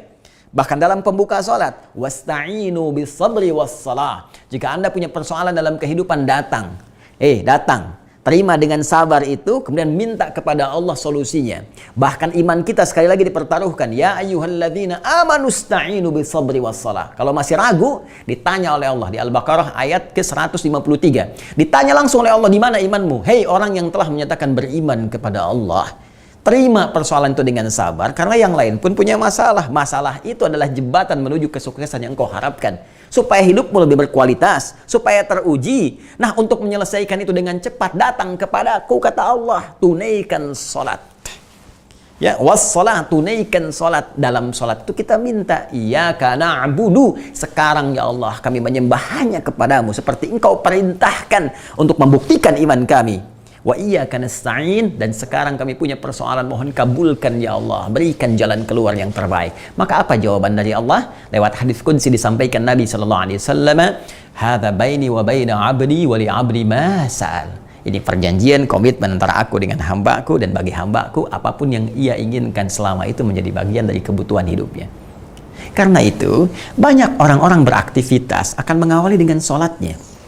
Ya, dengan sholatnya. Silahkan Anda cek semua orang hebat dalam khazanah keislaman kita. Silahkan cek. Baik itu yang fokus dalam urusan syariat misalnya, kita ambil contoh para imam-imam besar, Al-Imam Asy-Syafi'i, Al-Imam Malik, ya, Al-Imam Ahmad bin Hanbal, Imam Abu Hanifah, bagaimana keadaan sholat mereka. Sampai kualitas keilmuannya begitu dahsyat. Al-Imam Al-Bukhari menulis kitab Sahih Al-Bukhari itu 16 tahun. Sebagian ditulis di Makkah, sebagian di Al-Madinah Al-Munawwarah. Setiap akan menuliskan satu hadis, maka beliau tunaikan sholat terlebih dahulu, memohon pertolongan dan petunjuk Allah Subhanahu wa Ta'ala. Sekarang karya-karya mereka abadi sampai dengan kini. Tokoh-tokoh besar, ya, tokoh-tokoh cendekiawan yang menginspirasi dengan ilmu mereka, peradaban dunia sampai kemudian dibawa oleh Barat, dikembangkan sampai dengan sekarang. Al-Kindi, Al-Farabi, Al-Ghazali, Al-Khawarizmi, Al-Battani, siapa mereka? Orang-orang hebat yang sangat luar biasa. Maka silahkan cek biografi mereka, bagaimana pendekatan mereka kepada Allah Subhanahu wa Ta'ala. Demi Allah saya katakan, sebagian dari mereka kemudian saya lihat, saya dalami, saya baca, dan intinya hampir seluruhnya akan ditemukan dari sejak kecil yang diperbaiki adalah sholat mereka, hubungan mereka dengan Allah Subhanahu wa Ta'ala. Ini bagian yang pertama. Jadi kalau kita memahami esensi ini, memahami keutamaan ini, bahwa dengan sholat adalah jembatan menuju kebahagiaan dan kesuksesan, maka cara memahaminya akan beda. Karena itu saat dipanggil dalam adzan, yang terbayang itu bukan beban. Ya Allahu Akbar, Allahu Akbar. Ya, kok sudah asar lagi? Baru tadi zuhur. Ya, itu orang belum paham. Orang belum mengerti. Kalau cara pandang orang yang paham, ketika disebutkan Allahu Akbar, panggilan kesuksesan nih. Panggilan kebahagiaan nih. Dan dia sudah punya daftar persoalan apa yang akan dia bawa menghadap kepada Allah. Zuhur sampai asar, nih ada persoalan di pekerjaannya nih. Ya, ini memerlukan pertolongan Allah Subhanahu wa Ta'ala sudah pasti. Saya akan mohonkan kepada Allah. Ini yang di rumah tangga, ini yang di pekerjaan, ini yang di kampus. Jadi begitu mendengar panggilan itu, kebahagiaan yang ada. Kesenangan. Kenapa? Karena semua masalah ini akan tuntas. Semua akan diadukan kepada Allah dan dijanjikan datang solusi. Inilah cara berpikir kita. Ini yang harus kita hadirkan. Dan semua apa yang kita kerjakan ini dengan cara menunaikan sholat dengan benar, mendapatkan keutamaan ini bagian dari peningkatan kedekatan kita kepada Allah yang disebut oleh Al-Quran dengan nama takwa itu. Ya. Dan di antara perbuatan takwa itu adalah menunaikan sholat dengan benar. Sekali lagi ke sini baliknya. Sehingga ketika Allah menyebutkan orang-orang takwa pertama kali dalam Al-Quran, takwa itu orangnya kalau satu disebut taqi, kalau banyak disebut muttaqun atau muttaqin, kalau nasab jar muttaqin, kalau rafa muttaqun. Sekarang perhatikan, kalimat orang-orang takwa pertama kali disebutkan dalam Al-Quran Al-Baqarah di ayat yang kedua. Dzalikal kitabu la raiba fihi hudal lil muttaqin. Siapa orang muttaqin ini? Perhatikan ayat 3-nya. Alladzina yu'minuna bil ghaib, yaitu orang-orang yang yakin, beriman kepada Allah walaupun belum tampak dalam pandangannya, gaib saat ini di dunia, dan terhadap segala yang Allah tetapkan dan gaib sifatnya. Ada surga yang gaib, ya, dia yakin kemudian dengan kenikmatan surga, dia yakin dengan janji Allah, dia yakin dengan ancaman ada neraka yang gaib, puncaknya yakin dengan segala hal yang terkait dengan Allah Subhanahu wa Ta'ala. Maka dia buktikan keyakinan itu wa yuqimunas shalah, dengan menunaikan salat secara benar. Jadi sifat takwa pertama kali disebutkan dalam Al-Quran, implementasinya berupa sholat. Sholat. Nah sekarang, kalau kita buat persamaan, sholat di bagian dari takwa. Seperti ini, kurang lebih. Ya. Sholat punya keutamaan-keutamaannya adalah ini. Ya kan? Kemudian sholat juga disebut bagian dari takwa. Sholat sama dengan takwa. Sekarang, mari kita lihat. Ketika ini semua dikumpulkan, perilaku menjadi baik, doa terkabulkan, menenangkan hati, dapat bahagia, dapat sukses. Bukankah ini adalah bagian dari kemudahan? Bukankah dengan doa dikabulkan, kesulitan cepat hilang? Bukankah bahagia, sukses itu datang kepada kita menjadi kemudahan bagi kita? Ya, bukankah ini semua rezeki yang dipercepat? Sekarang kalau kita kumpulkan ini semua dan kita gabungkan dalam takwa, sekarang buka Quran surah ke-65. Quran surah 65 At-Talaq, di akhir ayat kedua sampai dengan ayat ketiga. Perhatikan janji Allah. Wa may yattaqillaha yaj'al lahu makhraja. Siapapun yang mampu meningkatkan takwanya kepada Allah, ya, itu menunjuk kepada personal tapi tanpa batas, ya. Jadi bisa laki-laki, perempuan, tua, muda, besar, kecil, setiap personalnya. Jadi Allah itu menghitab setiap kita secara langsung. Kita diajak bicara, ya. Hei Adi Hidayat, hei Fulan, hei Fulana, kamu ini ya, kalau mampu meningkatkan takwamu kepada Allah menggunakan fi'il mudhari. Jadi peningkatan tanpa batas, tingkatkan lagi, tingkatkan lagi. Siapa yang mampu meningkatkan takwanya kepada Allah, yaj'al lahu makhraja, maka Allah akan berkenan memberikan solusi, kemudahan, jalan keluar dari setiap persoalan yang ia alami. Tuh. Ya, siapa yang mampu meningkatkan takwanya kepada Allah, Allah berikan solusi dari setiap persoalan yang ia alami. Baik. Wa yarzuquhu min haitsu la yahtasib. Bahkan berkenan mengantarkan rezeki dari sisi yang tidak dia duga. Ya. Bahkan nanti ada terusan lagi, wa may yattaqillaha yaj'al lahu min amrihi yusra. Ya, siapa yang berkenan meningkatkan takwa, tambah lagi maka akan diringankan segala urusannya. Teman-teman sekalian, ketika Anda bertanya bagaimana cara meningkatkan takwa, lihat persamaannya. Maka caranya kemudian bisa diawali dengan menunaikan sholat secara benar. Sholat. Dan detil dari kemudahan solusi tadi, detil dari rezeki yang tadi dijanjikan akan diberikan, detil dari kemudahan-kemudahan hidup, ini diantaranya. Ya, memberikan jalan kesuksesan, kebahagiaan, menenangkan ke dalam jiwa, mengabulkan doa-doa yang diinginkan, merubah perilaku menjadi baik. Jadi ini yang sangat luar biasa. Karena itu yang penting dihadirkan dalam benak kita ketika muncul panggilan sholat, ini yang dihadirkan. Ini jembatan kesuksesan. Oh, ini akan dikabulkan doa saya. Ini solusi dalam hidup saya. Itu yang harus kita hadirkan. Kalau kita hanya mendatangkan kemudian cara berpikir beban, hanya secara fikih menuntaskan kewajiban, tanpa menghadirkan ini semua, maka motivasinya akan kurang dalam menunaikan sholat secara benar. Dahsyat kan? Masya Allah. Inilah keindahan uraian Al-Quran. Bagaimana satu keterangan didetilkan oleh keterangan yang lain terkait berkelindan, dan ini menunjuk juga kemu'jizatan Al-Quran. Jadi bukan sekedar kita beriman, bukan sekedar kita beribadah, tapi lebih daripada itu ada tujuan-tujuan tinggi yang ingin dihadirkan, membangun kemaslahatan kehidupan kita. Nah, sekarang fokus pertanyaan yang paling penting adalah, apakah setiap insan beriman yang menunaikan sholat ini akan otomatis meraih keutamaan yang dimaksud? Akan otomatis mendapatkan jaminan takwa yang tadi disampaikan? Ternyata, boleh jadi ada orang yang berkata, Ustadz, saya lihat orang sholat, tapi perilakunya kok masih buruk. Bahkan baru keluar masjid, sudah ngobrol di imamnya. Baru keluar masjid, sudah membicarakan keburukan orang. Ada orang yang sholat, tapi susah meraih kesuksesan. Gagal lagi, gagal lagi. Ada orang yang sholat, doanya belum terkabul. Masalahnya apa? Jadi dari sekian yang dijanjikan itu kenapa belum teraih? Ini pun teman-teman sekalian tidak luput dari keterangan Al-Quran. Tidak luput dari jawaban Al-Quran. Bahkan sebelum saya, Anda, kita bertanya, Allah sudah lebih dulu menyampaikan keterangan kepada kita.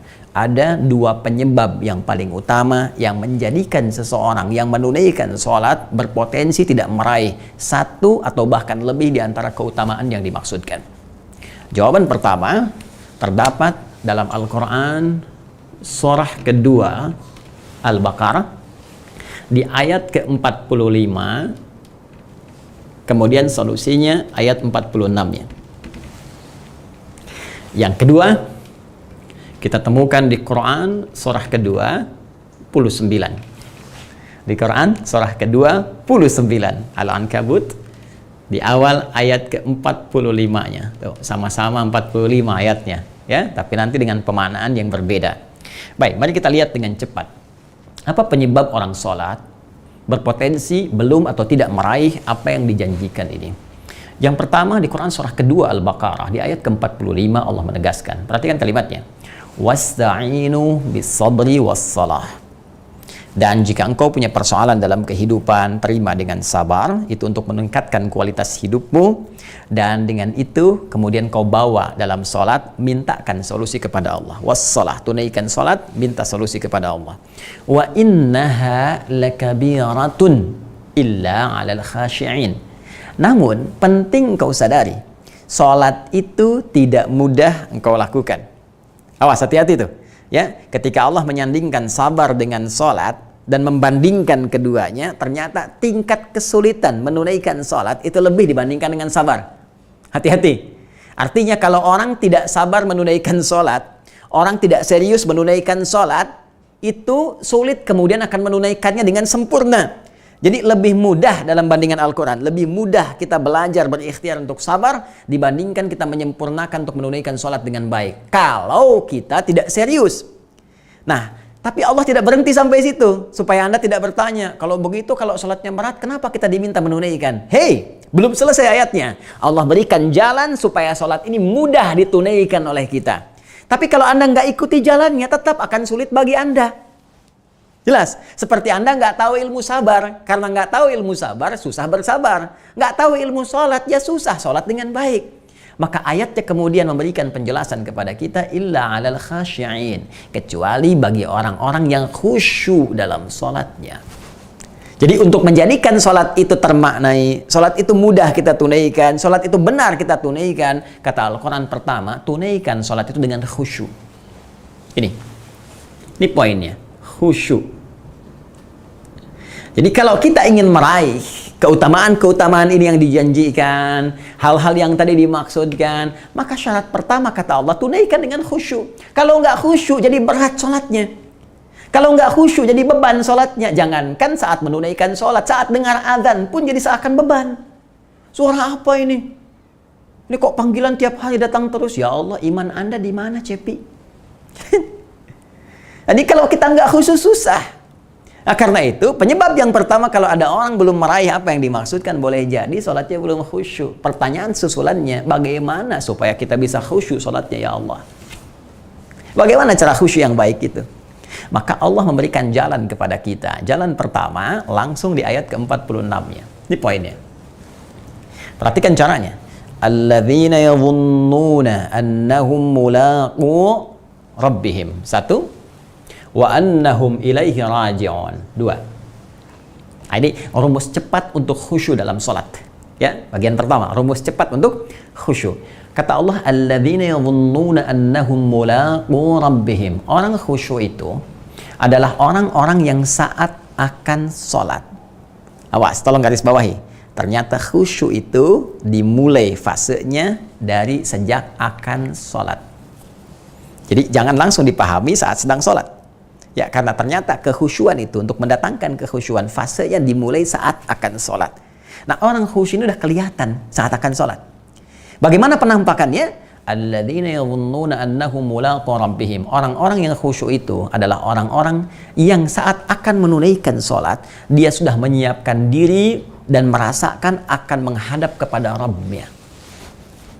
Dia sudah merasakan nih, saya akan menghadap Allah nih. Ini akan berjumpa ya dalam konteks berhadap ya, menghadap, menyembah Allah Subhanahu wa taala. Di orang-orang ini memang sudah merasakan ketika akan datang ya kepada Allah, mendengar panggilan azan, Allahu Akbar, dia merasakan datang panggilan Allah. Saya akan menghadap Allah saat ini. Ya.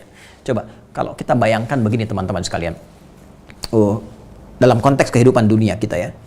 Anda dipanggil nih, ada panggilan dari pimpinan Anda di perusahaan atau di pekerjaan Anda. Bos tertinggi memanggil, direktur utama misalnya memanggil Anda. Saat ini juga, pertanyaan saya, apakah dalam panggilan ini ketika beliau memanggil Anda secara formal dan ingin memberikan satu apresiasi kepada Anda, ya apakah Anda datang dalam tampilan seadanya? Apakah yang kedua, Anda akan datang terlambat atau tepat waktu? Bos Anda mengatakan jam 7 pertemuannya. Saya akan tanya pada Anda, mungkinkah akan Anda datang jam 7:04? Mungkinkah Anda akan datang dengan pakaian yang nampak seadanya? Bahkan menggunakan kaos oblong? Bahkan menggunakan sendal jepit misalnya? Saya kira mustahil. Mustahil. Dan pemberian yang dimaksudkan itu boleh jadi nggak seberapa. dibandingkan dengan pemberian Allah yang maha segalanya. Allah yang menciptakan Anda, memberikan segala kebutuhan Anda, menyehatkan Anda supaya Anda bisa beraktivitas, memaafkan Anda, menyembuhkan saat sakit, memberikan rezeki dalam kehidupan. Sekarang Allah memanggil Anda dan menjanjikan memberikan hal yang terbaik yang Anda inginkan. Lantas bagaimana cara kita menghadap Allah? Jadi orang khusyuk itu sudah kelihatan, makanya ditafsir kemudian langsung oleh Al-Quran. Penampakan orang khusyuk saat dia merasa akan dipanggil oleh Allah, akan menghadap kepada Allah, diantaranya Quran surah ke-7 turunannya. Ayat ke-31. Ya bani Adam khudhu zinatakum inda kulli masjid. Hai semua anak cucu Adam, ketika datang panggilan dari masjid, ya. Karena di sini inda kulli masjid ditafsirkan oleh para mufassir, bahkan mufassir yang populer. Ya, Anda ngaji tafsir apa misalnya? Al-Jalalain, ya, Imam Al-Jalal Al-Mahalli, Imam Ahmad bin Muhammad bin Ibrahim Al-Mahalli Asy-Syafi'i, dan Imam Jalaluddin As-Suyuti Asy-Syafi'i. Ya, sehingga Jalal dan Jalal keduanya disebut dengan Jalalaini. Ya, silahkan cek di tafsir ayat ke-31 surah ke-7, ya, Al-A'raf, keduanya menafsirkan inda kulli masjidin inda salati wat tawaf. Inda salati wat tawaf, ketika ada panggilan salat atau tawaf. Tawaf itu kan pengganti salat juga dalam konteks kita datang, tawaf kudum, ya kan? Baik, teman-teman sekalian, ketika panggilan salat tiba, maka yang indah kata Al-Quran, khudhu zinatakum, kenakan pakaian terbaikmu. Zinah itu yang terbaik, hiasan yang paling indah, yang kira-kira menurut kemampuan kita yang paling halal, ini yang paling bagus. Makanya orang khusyuk itu kelihatan dari pakaiannya aja, dari penampakannya. Pakaian bersih, bagus, wangi, ya. Kenapa? Karena dia merasakan akan menghadap Allah. Ada suasana hati dia yang berbeda. Jadi bukan tampak asal datang saja, datang pakaian seadanya, tidak begitu. Anda ini aneh, nuntutnya banyak, tapi persiapan seadanya, gak adil. Ya, maka kelihatan orang yang serius itu. Sama, Anda juga kerja, kalau serius kan kelihatan. Keseriusan Anda dalam menghormati pekerjaan Anda dibuktikan oleh penampilan Anda. Ya, bukankah sekarang handphone gak penting, yang penting handsome, ya kan? Ya, atau bagi sementara orang handsome gak penting, yang penting handphone. Tapi keduanya baik handphone atau handsome itu penampilan. Ya, penampilan. Sama aja dengan kita, keseriusan kita, penghormatan kita terhadap ibadah yang kita tunaikan dalam sholat akan ditunjukkan lewat penampilan kita. Makanya kata Al-Quran, orang khusyuk itu kelihatan dari ikhtiar awalnya. Penampilannya bagus, baik, pakaiannya bersih, suci, bebas dari yang kotor-kotor. Satu.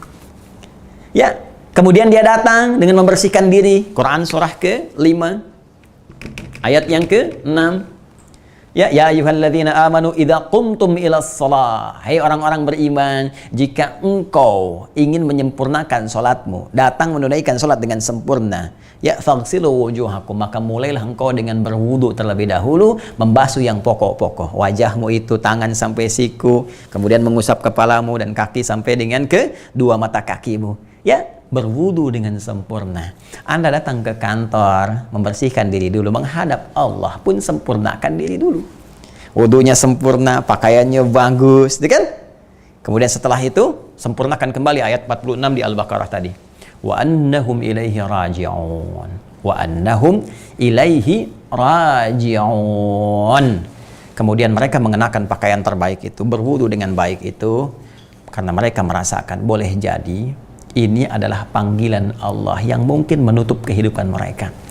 Bukankah Anda kalau mendengar kalimat ilaihi raji'un, terbayangnya pulang kan? Ya. Dan mereka merasakan menghadap Allah dan merasakan dalam jiwanya, mungkin ini menghadap saya yang terakhir. Saya akan menghadap untuk selamanya. Saya akan pulang. Ya. Bukankah sholat itu diawali lewat adzan? Bukankah adzan itu panggilan? Dan yang manggil Allah, si fulan dipanggil Allah. Bukankah dalam konteks ini boleh jadi dipanggil untuk selamanya? Karena itu, ada riwayat yang sampai kepada kita ketika akan menunaikan sholat, ya, ada riwayat mengatakan imam menyampaikan kepada makmum, sallu salatal muwadda'. Sholatlah kalian dan rasakan sholat ini menjadi sholat yang terakhir yang mungkin kita tunaikan. Boleh jadi kita wafat dalam keadaan sujud. Nah, pembawaan seperti ini itu akan mengondisikan jiwa kita lebih fokus dan lebih merasakan hal-hal yang kita tunaikan dalam sholat. Jadi begitu kita akan sholat, kenakan pakaian terbaik. Rasakan ini mungkin sholat yang kita tunaikan yang terakhir. Mungkin kita wafat dalam sholat kita. Suasana ini akan membantu kita untuk khusyuk. Hanya persoalannya, Ada orang yang sudah begitu di awal, tiba-tiba takbir lupa, sampai lupa bilangan rokaatnya. Apa yang salah? Apakah dia kurang khusyuk? Atau ada sesuatu yang harus dia sempurnakan lagi? Atau ada sesuatu yang harus dia pelajari lagi yang belum tuntas menjamin kekhusyuannya? Apa itu dan apa kaitannya dengan Quran surah ke-29 ayat 45 dan nanti terhubung lewat pemaknaan sholat yang belum kita uraikan? Ini akan kita bahas insya Allah dalam serial Aku Suka episode ketiga esok hari. Semoga memberikan manfaat, semoga Allah menerima amal ibadah kita, semoga puasa hari ini memberikan manfaat kepada kita, keberkahan kepada kita, dan diterima oleh Allah Subhanahu wa taala. Allahumma taqabbal minna innaka antas samiul alim wa tub alaina innaka antat tawwabur rahim. Rabbana atina fid dunya hasanah wa fil akhirati hasanah wa qina adzabannar bi fadlika subhana rabbika rabbil izzati amma yasifun wa salamun alal mursalin wa akhiru da'wana subhanakallahumma wa bihamdika nashhadu an la ilaha illa anta nastaghfiruka wa natubu ilaik. Alhamdulillahirabbil alamin. Assalamualaikum warahmatullahi wabarakatuh.